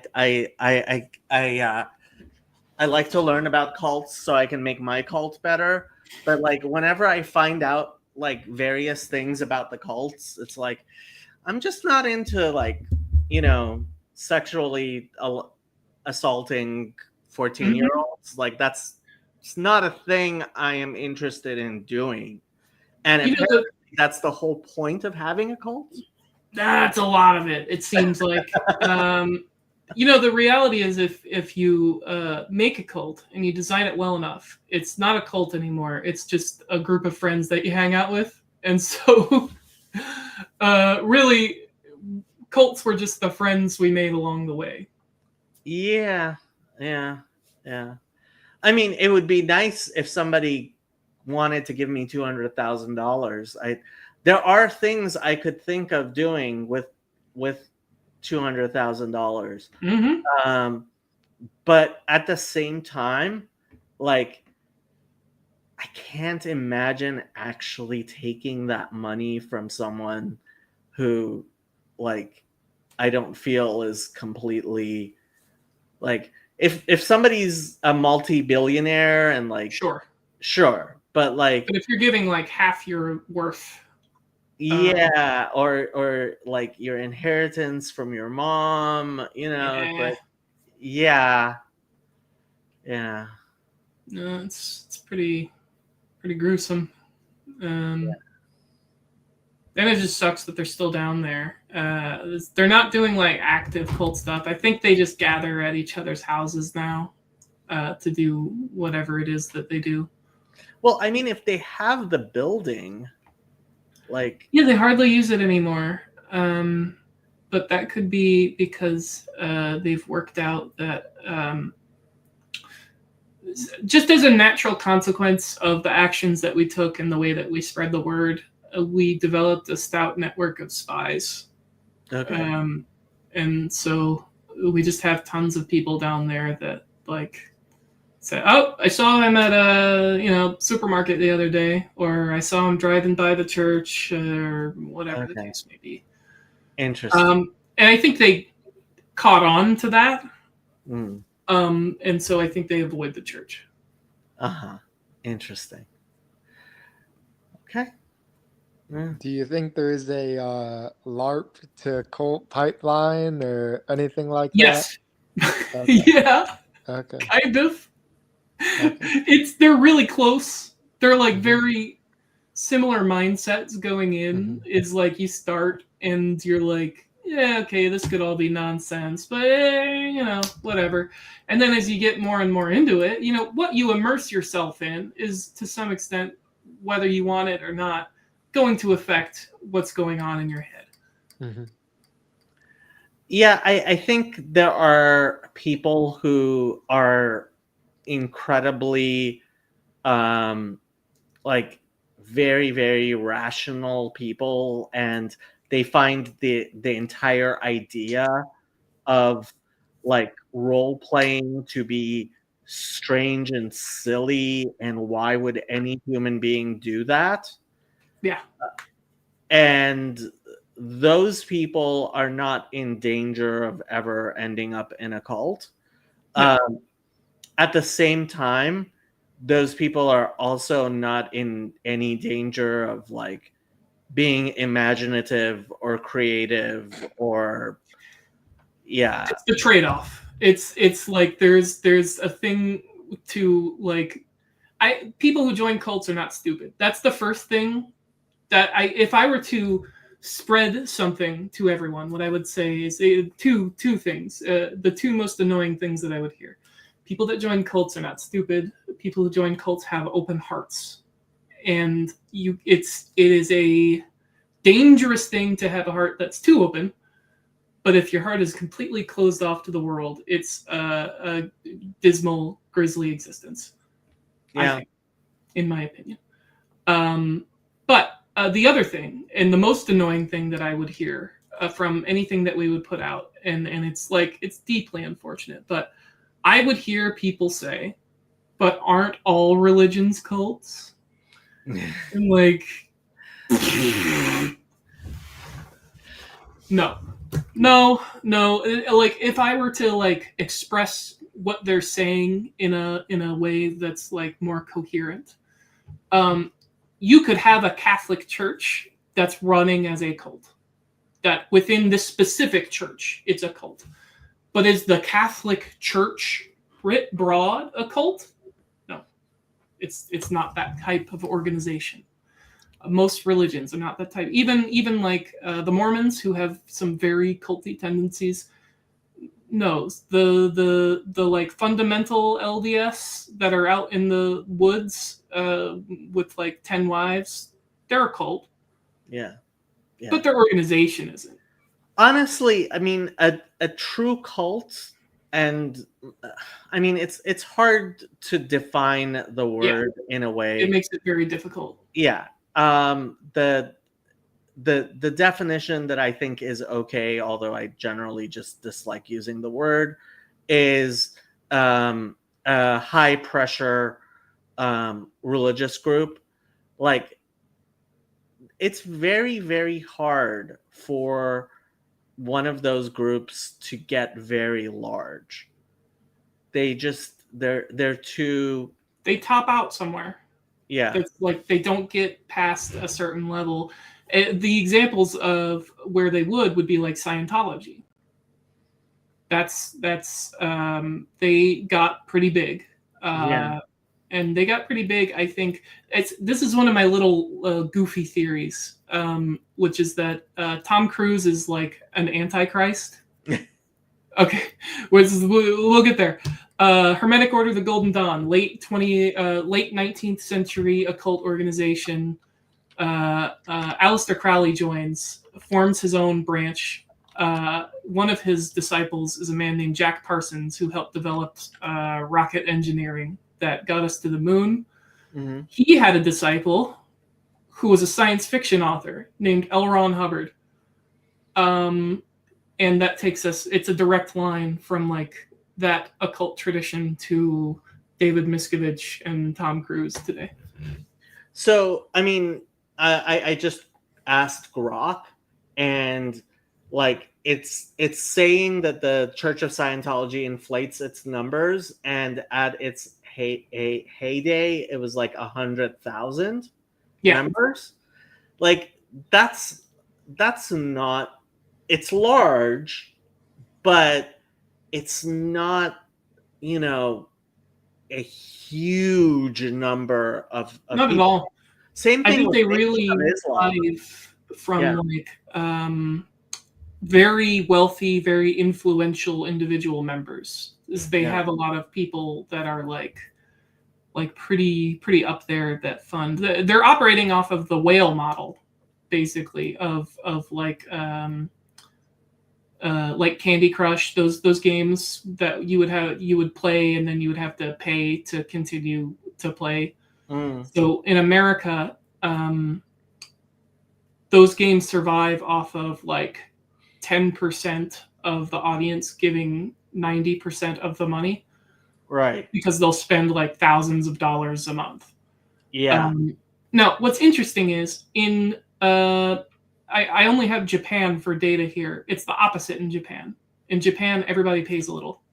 You don't have like, a very small amount of whales who are paying most of the money for the service. Interesting. So I don't consider the JWs a cult. Their high pressure tactics, from what I have learned, are actually not very old, and they have serious retention problems. And I think they are eventually going to end up collapsing, and they're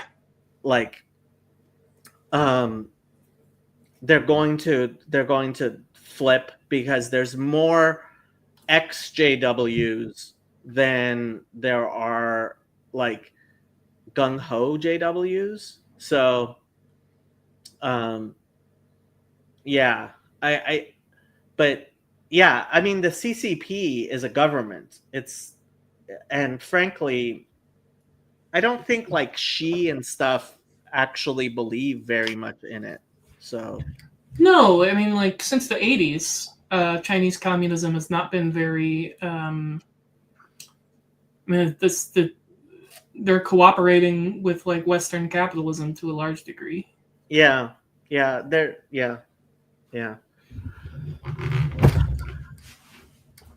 Andrew, are you in Irvine or where are you? Yep, I'm dog sitting. You're dog sitting. Mm-hmm. When are you going to Indiana? I just came back from Indiana. Oh, you mean like forever?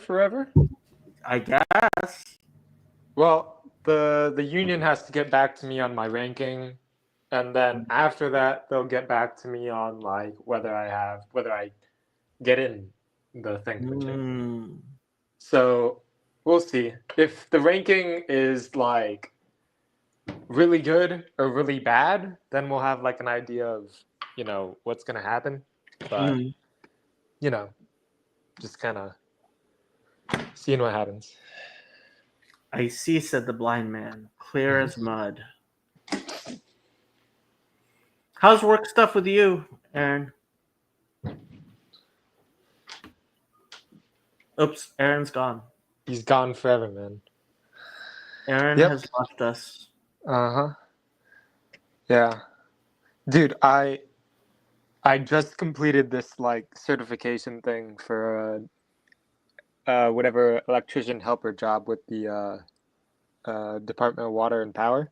Mm-hmm. And the window closed like 2 weeks ago. Good job. It's great. In Irvine or Los Angeles or LA, the LA Department of Water Power. LADWP. I used to work in the LADWP building years ago. Really? Yeah, the Los Angeles Department of Housing had a floor in that building. Yes, many years ago. Mm-hmm.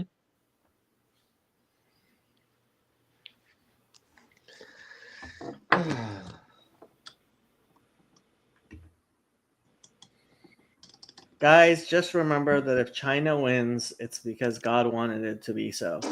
Yeah, I sometimes wonder, like, at what point are Muslims going to end up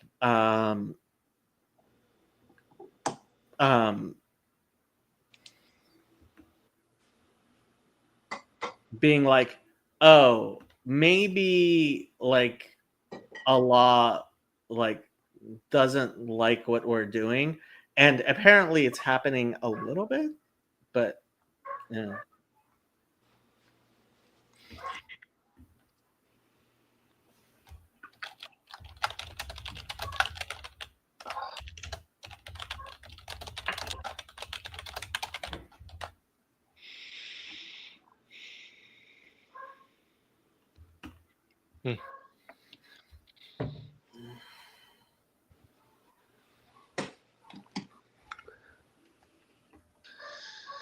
Yep.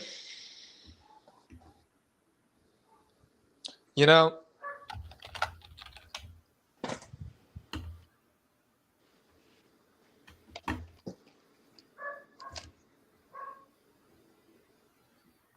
No, I don't know. like even if I don't get the apprenticeship, Mm-hmm. I might take their construction wireman program, their pre-apprenticeship program. Hey, any program's good. Yeah, that's what I'm thinking. Which Mahdi stuff are you talking about? I keep on having to remind what's his name, Khazi, that the Mahdi is only Shiite Muslims believe in the Mahdi. The Sunnis don't. Yeah, 5 cult Nick, or was it 4 cult Nick? Yeah, he had a bunch of cults. Mm. I don't know. I've never joined a cult. Although there are people who call Chabad a cult, but I disagree with those people. I don't think Chabad is a cult.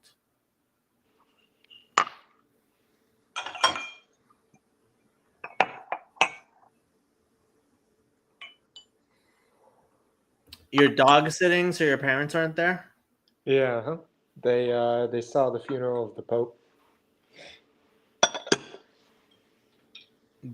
And And what can I say? they decided to go to Italy? Well, they're going on like a Mediterranean cruise, so someone. I don't know if you want to say like fortuitously, but like they saw the funeral of the Pope. Oh, they actually were in Italy for the Yeah. funeral? Uh-huh. I see. Well, that would be very interesting if your parents came back Catholic. I highly doubt it. So do I. I think Mom would be like amenable, but Dad he believes evangelical Protestantism is the final form of the church. There are plenty of people who believe that.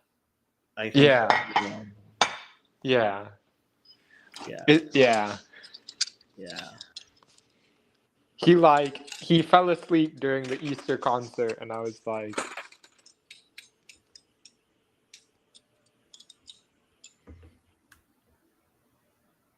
I don't know, I don't get him. Yon God, if you have something to say like about the Mahdi, but I'm not going to go watching YouTube for Mahdi videos. What's the skinny on that guy? The Mahdi. Uh-huh. So in most Shiite Muslims believe in most Shiites believe in 12 righteous imams at starting. I think the first imam would be Ali. Let's see, 12 or Shiism. Let's see. So the first imam is Muhammad, starting with Ali. Yeah. So they have 12 imams in, and then the 12th imam, like he he disappeared, and he was a young man, and they believe that he is in occultation, meaning he's hidden, and he'll come back. Oh man, we're talking about Shia lore. Yeah, apparently yon gods, like, they're asking. Apparently, like, people are talking about the Mahdi, but like he says America is the who says America is the Antichrist? And the evangelicals are not liking that because manifest destiny was preached by Jesus in the Gospels. The guy really tries to check all the conspiracy theory boxes. So fun. Who are you talking about? No, the four cult Nick. That's the. Oh, for cult Nick? I think so. Oh. I don't know if I mean, I've talked to him before. I don't know that I've actually watched his. If I have, I don't remember it. His random. Oh, so there's a guy who claims to be the Mahdi?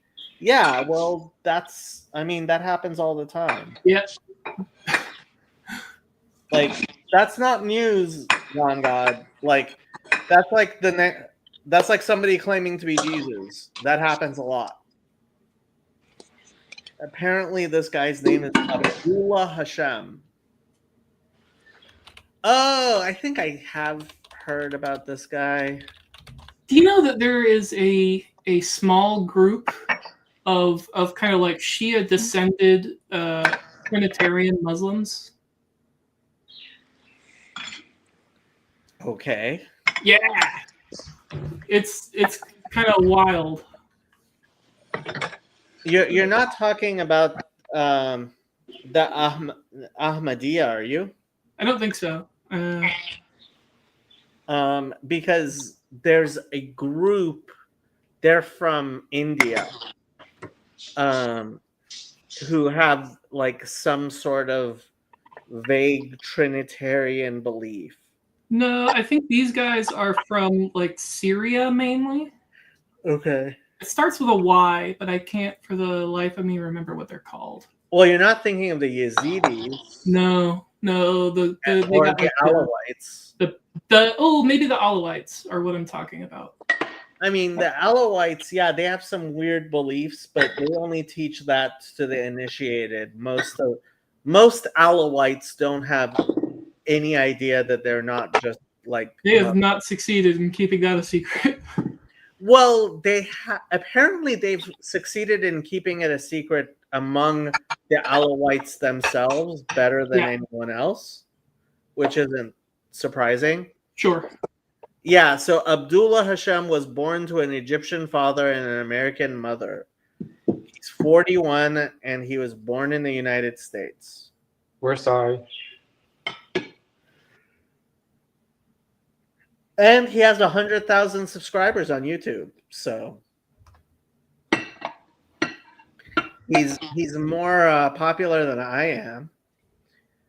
Maybe I can claim to be the Mahdi, and then I don't think that's going to help much. No. Aaron, you're working for the federal government. How's that going? Better. Yeah. Okay. So in terms of my interactions with the larger government, better. As in, Doge has not bothered us in a while. Okay. That is not a day-to-day part of my job anymore. So that's good. And I think that we've been protected because we work with veterans. Okay. The VA got gutted, but the VA, I don't want to make anybody mad, but the VA needed to get gutted. Okay. Because they suck. So, I mean, has Doge in any appreciable way changed anything that you've seen? So in little ways, in ways that I think are like, there are things they did that they didn't need to do.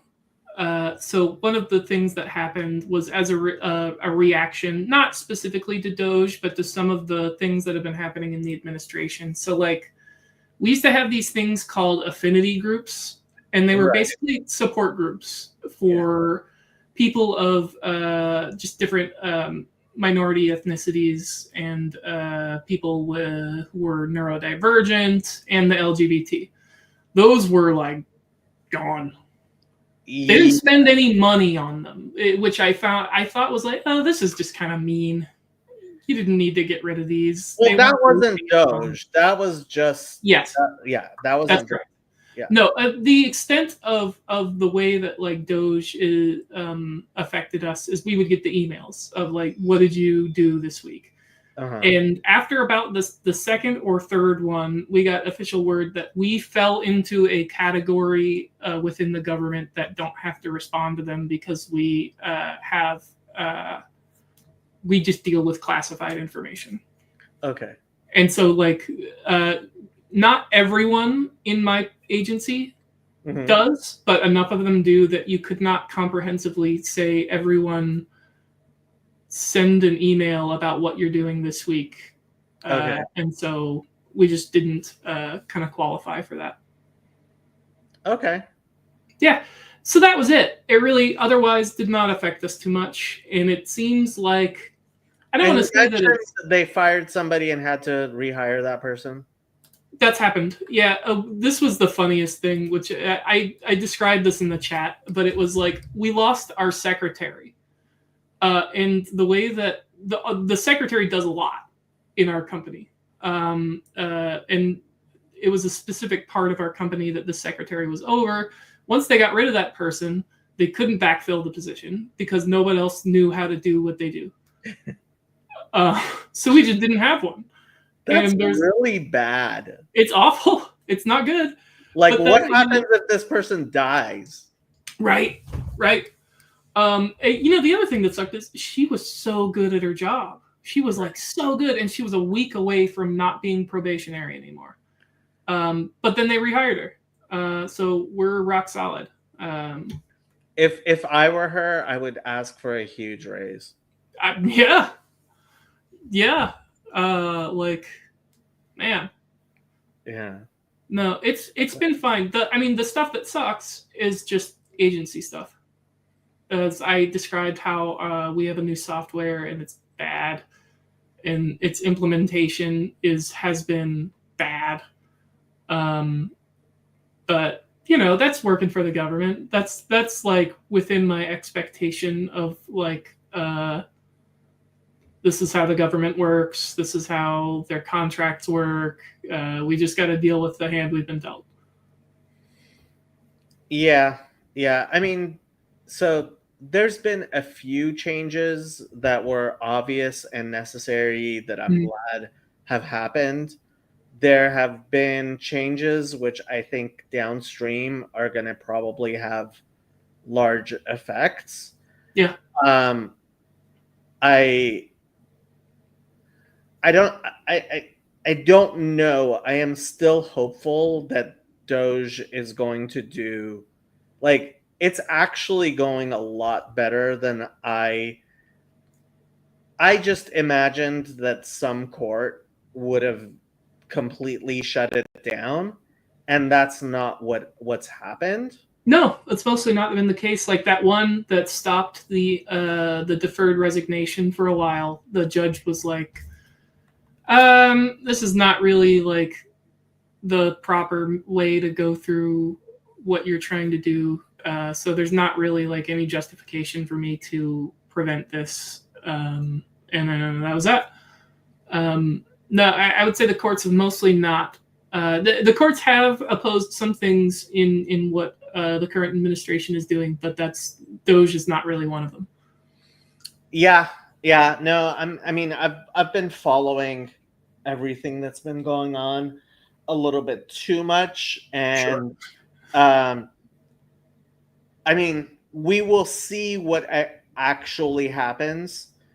But despite all of the Democrats having their hair on fire, um, they're having to calm down. I mean, it's yeah, it's been It is interesting. This is something that you discussed in one of the early streams that you did, was that like eventually there is going to have to be like a effective Democratic Party, right. like one that is capable of winning and inspiring faith in its electorate.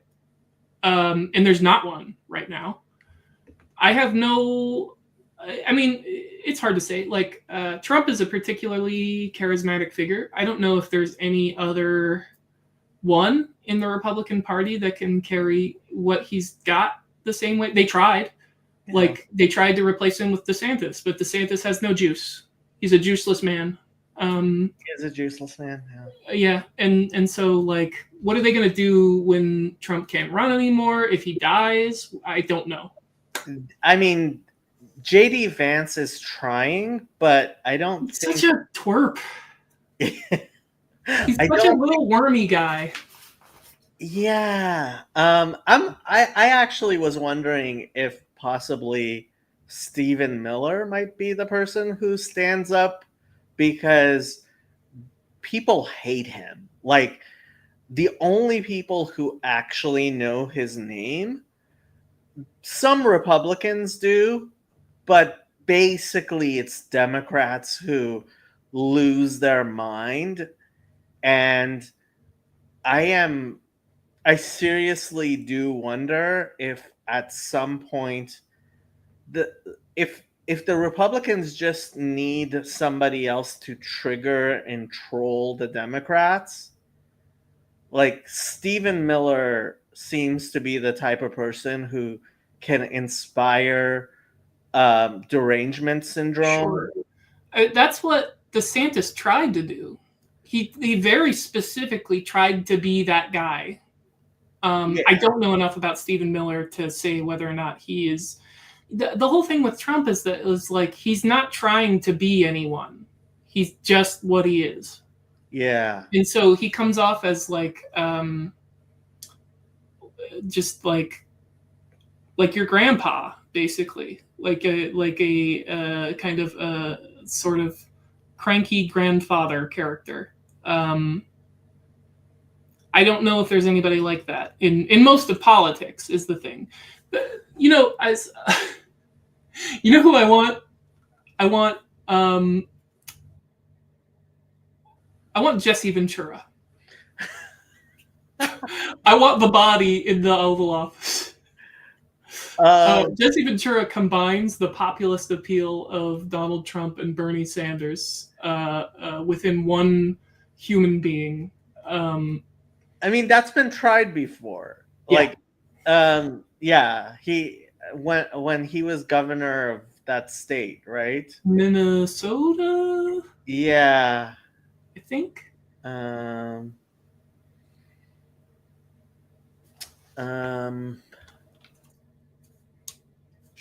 Sorry, I just got a thing. Oh yeah. Let me...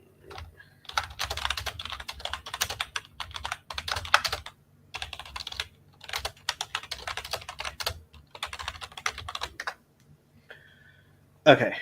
Yeah.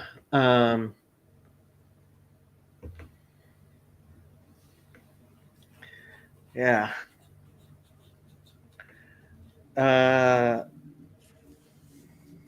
JD Vance is obviously going to run. The question is he going to win anything? Yeah. When you don't have like, I think JD Vance, before his debate with Tim Walz, there was a general feeling of like, oh, this guy's like weird. And then Tim Walz sucked so badly in that debate that I feel like it single-handedly like elevated JD Vance as like, oh, he's fine. I don't know if you can recreate that in a vacuum. Yeah.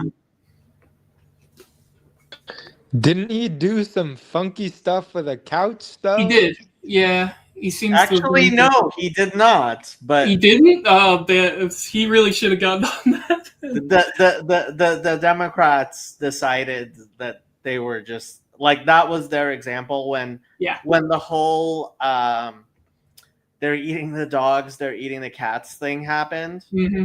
They were like, hey, if they're gonna do that, we're just gonna make up something that doesn't at all exist, and we'll push it. And then they were kind of a little bit I think they were a little bit disappointed that people just didn't care. I think that you can always trust Democrats to snatch defeat from the jaws of victory. And so I think that no matter what, they were always going to shoot themselves in the knee, because they can't, like, they just can't stand for anything. They can't have any set of like offers. They're not offering anything. They're saying everything's fine. You just can't run on everything's fine. Yeah, especially when you're supposed to be the left wing party. Right. Like, the right wing party can run on everything's fine. Yep. But that's because they're supposed to be conservative. And right. I think it's possible the parties will switch. They kind of already have. But I think MAGA and Maha are going to have to split at some point. Sure. And then the question will become which one keeps the Republican Party and which one becomes the Democratic Party. I don't know how it's going to work. We'll see. Hard to say. We're in strange times. We are. Yeah. It's like it's almost like folly to predict anything, because nothing that's happened in the last I don't know, like 10 years has been something that I could have possibly guessed. Yeah. The rise of Trump. This all could have been avoided. I'm just saying. Yeah. Certainly could have. Uh-huh. Sure. But that's always true. That, like, at any given time, that is always the case. It seems like, generally speaking, the story of the 21st century so far is willingly walking off of a cliff, and then standing up and going, "Oh, that sucked," and then walking off the next cliff. And then it's not like none of us chose this at every point. Yeah, that's true. Yeah. Uh-huh. Yeah.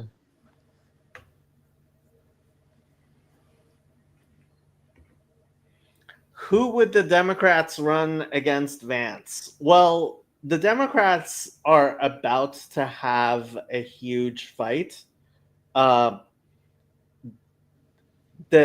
I don't know if you guys have been paying attention to David Hogg. Nope.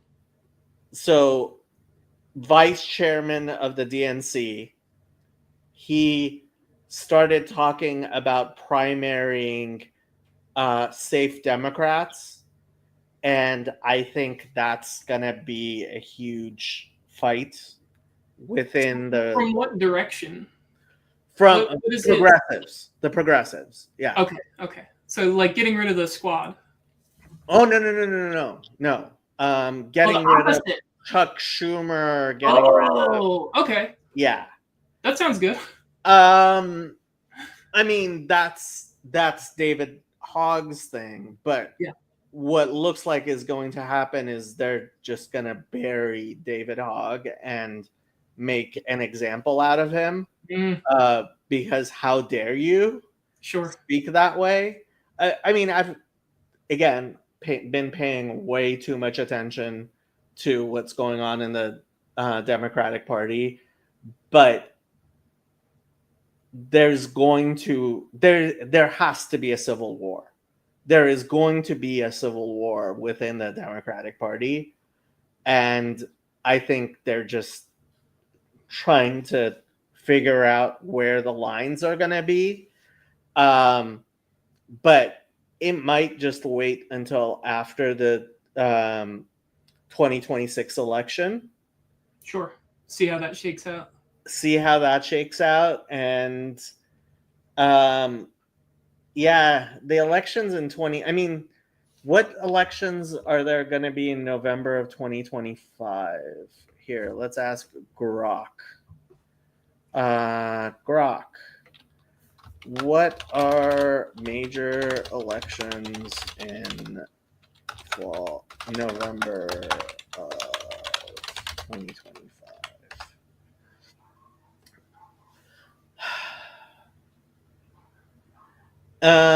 In November 2025, several significant elections are scheduled worldwide, primarily in the United States. New Jersey governor, Virginia governor, state legislature in New Jersey and Virginia, special state legislative elections nationwide. Approximately 70 special elections are scheduled to fill vacant state legislature seats across 19 states, with specific races in Pennsylvania, New Jersey, and Virginia. Pennsylvania Supreme Court elections. Wisconsin already happened. New York City election in June 24th, 2025. Miami, Florida general election. California, not really. These aren't. So, it looks like the governors in New Jersey and Virginia are going to be the big ones. I don't know. Chris Christie is not still governor. No. Right? No. No. So I am not familiar with who. Phil Murphy is the. So Phil Murphy is apparently the current governor, but he's term limited.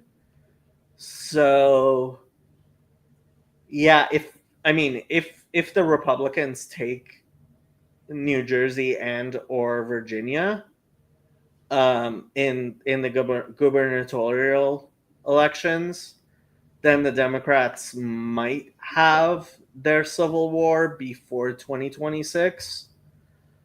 But my guess is the 2026 primaries are going to be the first skirmishes. What are major elections in the United States in 2026? Not individual small elections, but dates with several elections at the same time on the same date. The November 2026 elections could be, November 3rd, 2026. All 435 voting seats in the House, and how many senators? So 33 senators are going to be, plus J.D. Vance's seat in Ohio and Marco Rubio's seat in Florida. There will be 22 of the seats are Republican and 13 Democrats. John Ossoff in Georgia and Minnesota.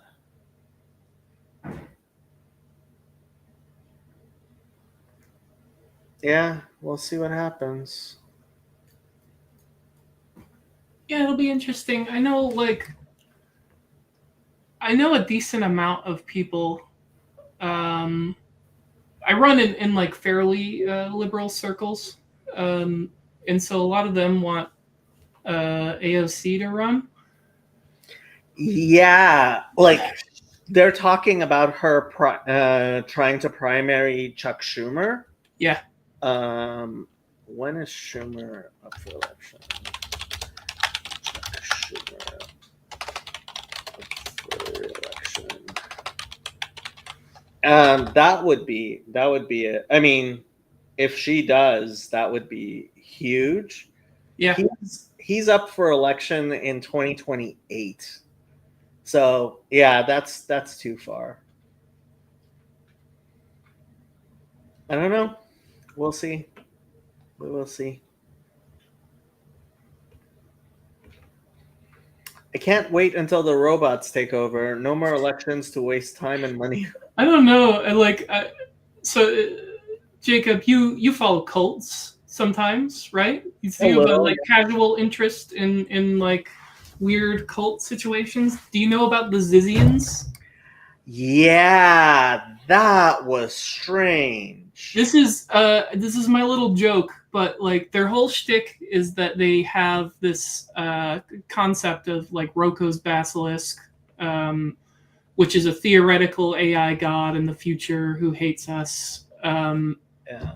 And what's funny about their whole shtick is that you're finally seeing the union of Calvin and Hobbes in the Zizians because they worship the Leviathan, and their essential like understanding of the world is like a secular techno Calvinism.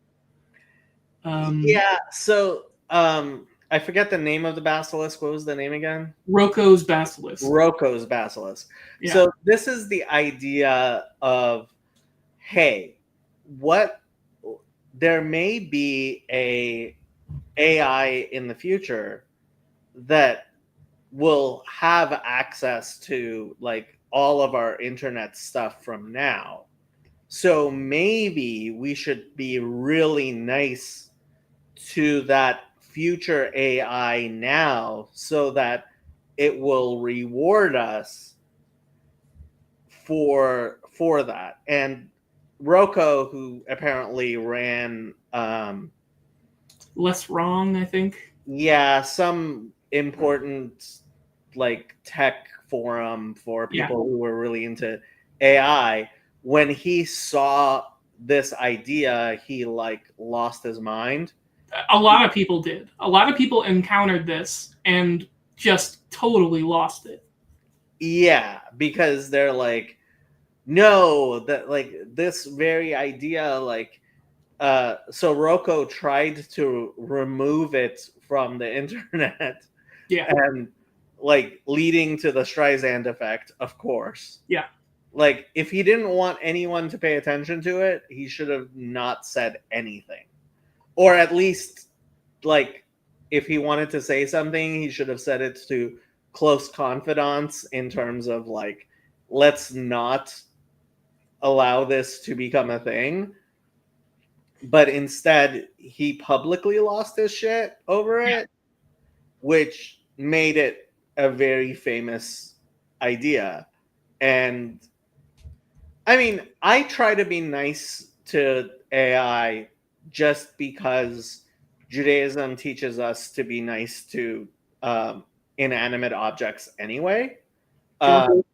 Because it's the idea is even if the inanimate object doesn't understand, you should always be training yourself to be nice at all times. It's good for you to do that. Yeah. So I try to be nice to the AIs, just like I try to be nice to Shadow here. I don't know why I try to be nice to you. All it gets me is she attacks my knees for no good reason constantly. But yeah, like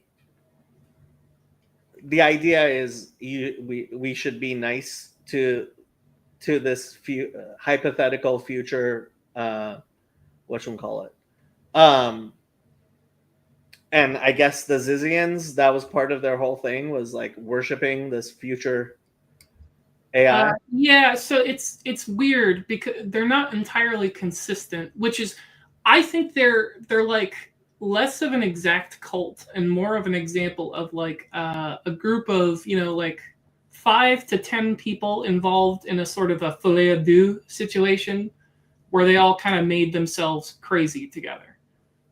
They're not exactly a cult in the sense that, like, you know, Ziz is the leader, and sort of directed things, but Ziz was also being moved by the people they were with. Yeah, I generally think what we've discovered now that we have so much more information than we used to about stuff is that cults seem to happen not as much deliberately as we thought they did. Yeah. They just happen. I tend to think that, like, this is one of many things that a sort of loss of the religiosity in the West is, like, people are going to find it somewhere. People are going to fill that hole in their life. And so, you know, the danger of losing these established churches that have these established hierarchies and like checks and balances is you get all of these like really kind of nuts movements that and it's I find that the like leftist cults are really weird. They're really incoherent. Like another example of this is way back. This is the Symbionese Liberation Army. Oh yeah, I mean, the 70s. Yeah, I did not realize when I first heard of them, I thought like Symbionese, like I thought it was like Siamese.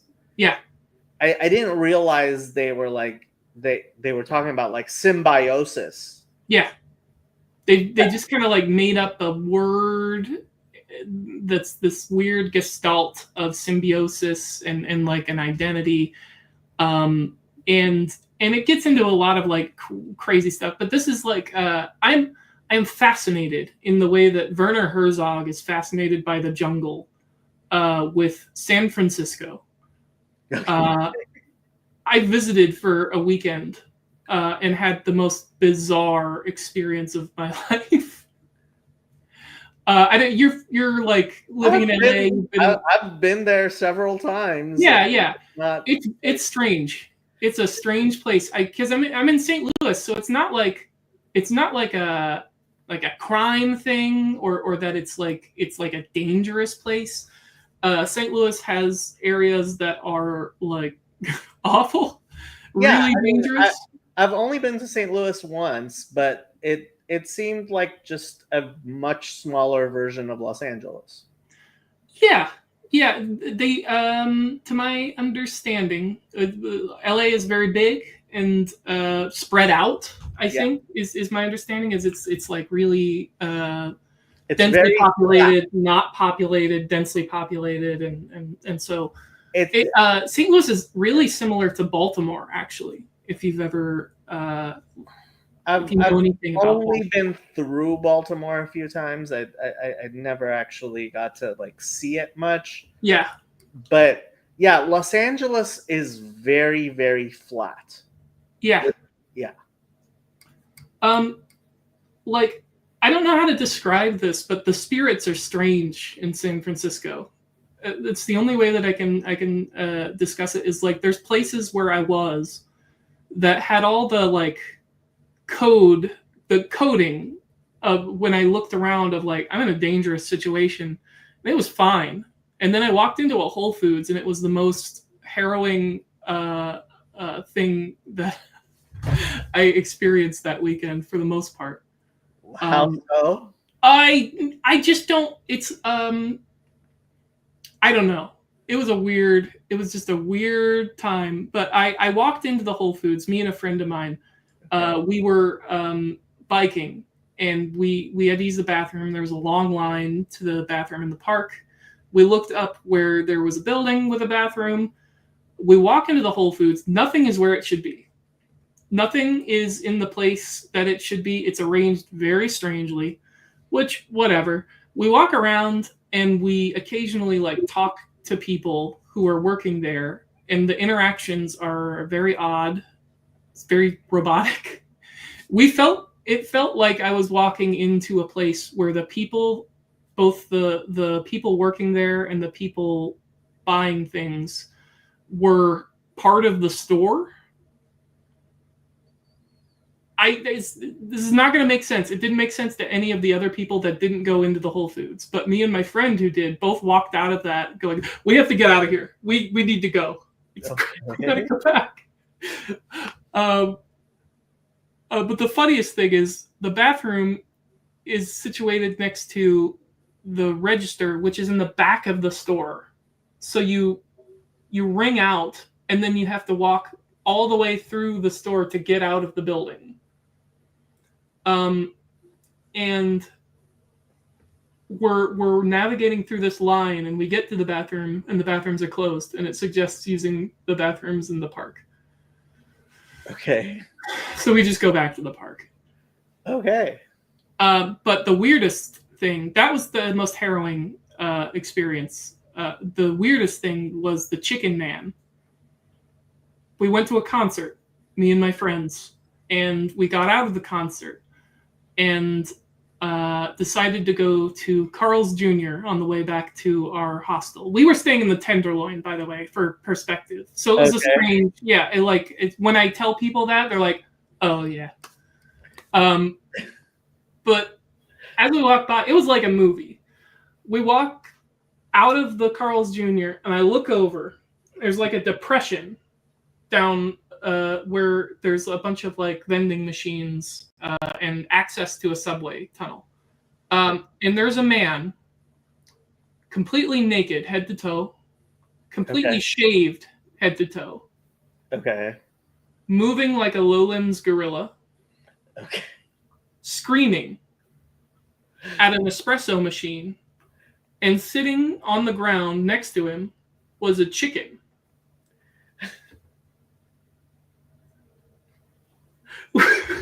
So I like look back, look forward, just do kind of a double take, and then just keep moving. Just keep moving.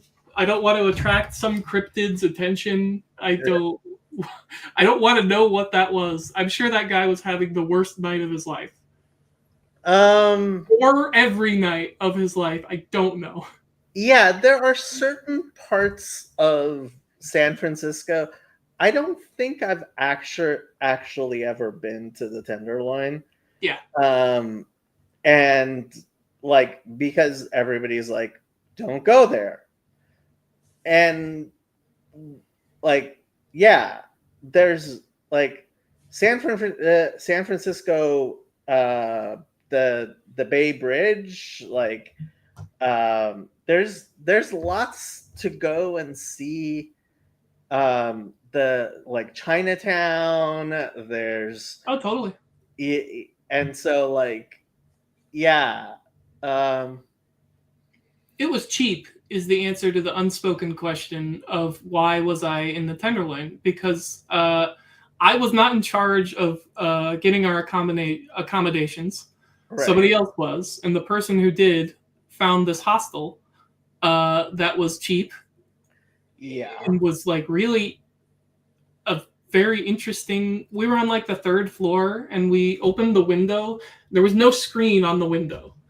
And so I was thinking to myself, as I looked out this like completely open, available window on the third floor, how many people was this the last thing they saw? It's got to be a non-zero number of people who just decided this was it. It was a scary window. There's lots of stuff there. It was just strange air, strange city. I feel like I want to go back. maybe not to the To the Tenderloin. Tenderloin, yeah. But I want to go back and understand that place a little bit better. Maybe spend a little more time there so that I can try to nail it down. But it's just you know, the spirit of that city is very odd. Yeah. I think, like, if somebody, for example, were to come to Los Angeles Mhm. and all they ever saw was like West Hollywood, Sure. you know, You would get a skewed idea of what LA is like. yeah. Yeah, no, totally. Absolutely. But it's just like the bad neighborhood in San Francisco is not like the bad neighborhoods in St. Louis. They're very, very, very different. It's really clear the danger you're in the bad neighborhoods in St. Louis. It's very obvious. Not so in the Tenderloin. Yeah. We were a block away from the hotel where they found Richard Ramirez. Who is Richard Ramirez? He was the Night Stalker. He was a serial killer Oh, in right. the Yeah. 80s, I think. Yeah. Yeah.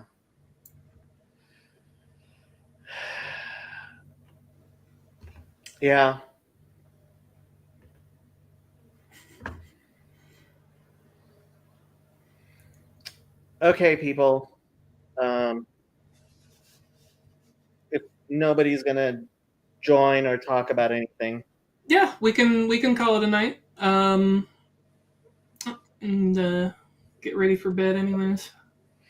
Andrew has abandoned us. Oh, there he is. Don't you worry. We're so worried.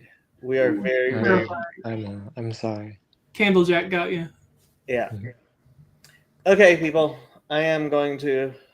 I'm going to use host's prerogative to put the Reverend Parcells to bed because he does need to get up in the morning. Sorry, Reverend. Thank you. But before he goes, I have a question.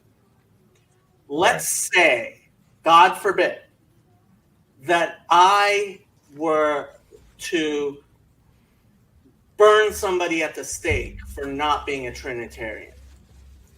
And I did not repent of that. Is that a salvation issue?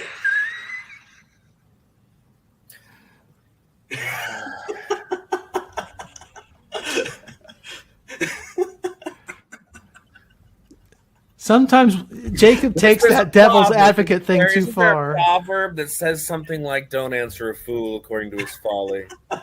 But there's a proverb that says, "Answer a fool according to his folly." There is. Exactly right. I'm going to leave it to you guys to determine, which of those was applicable in this situation as I go. So, but anyhow, good. Thank you, Reverend. Good to Thank chat you. with you all. Thank you. Good night. The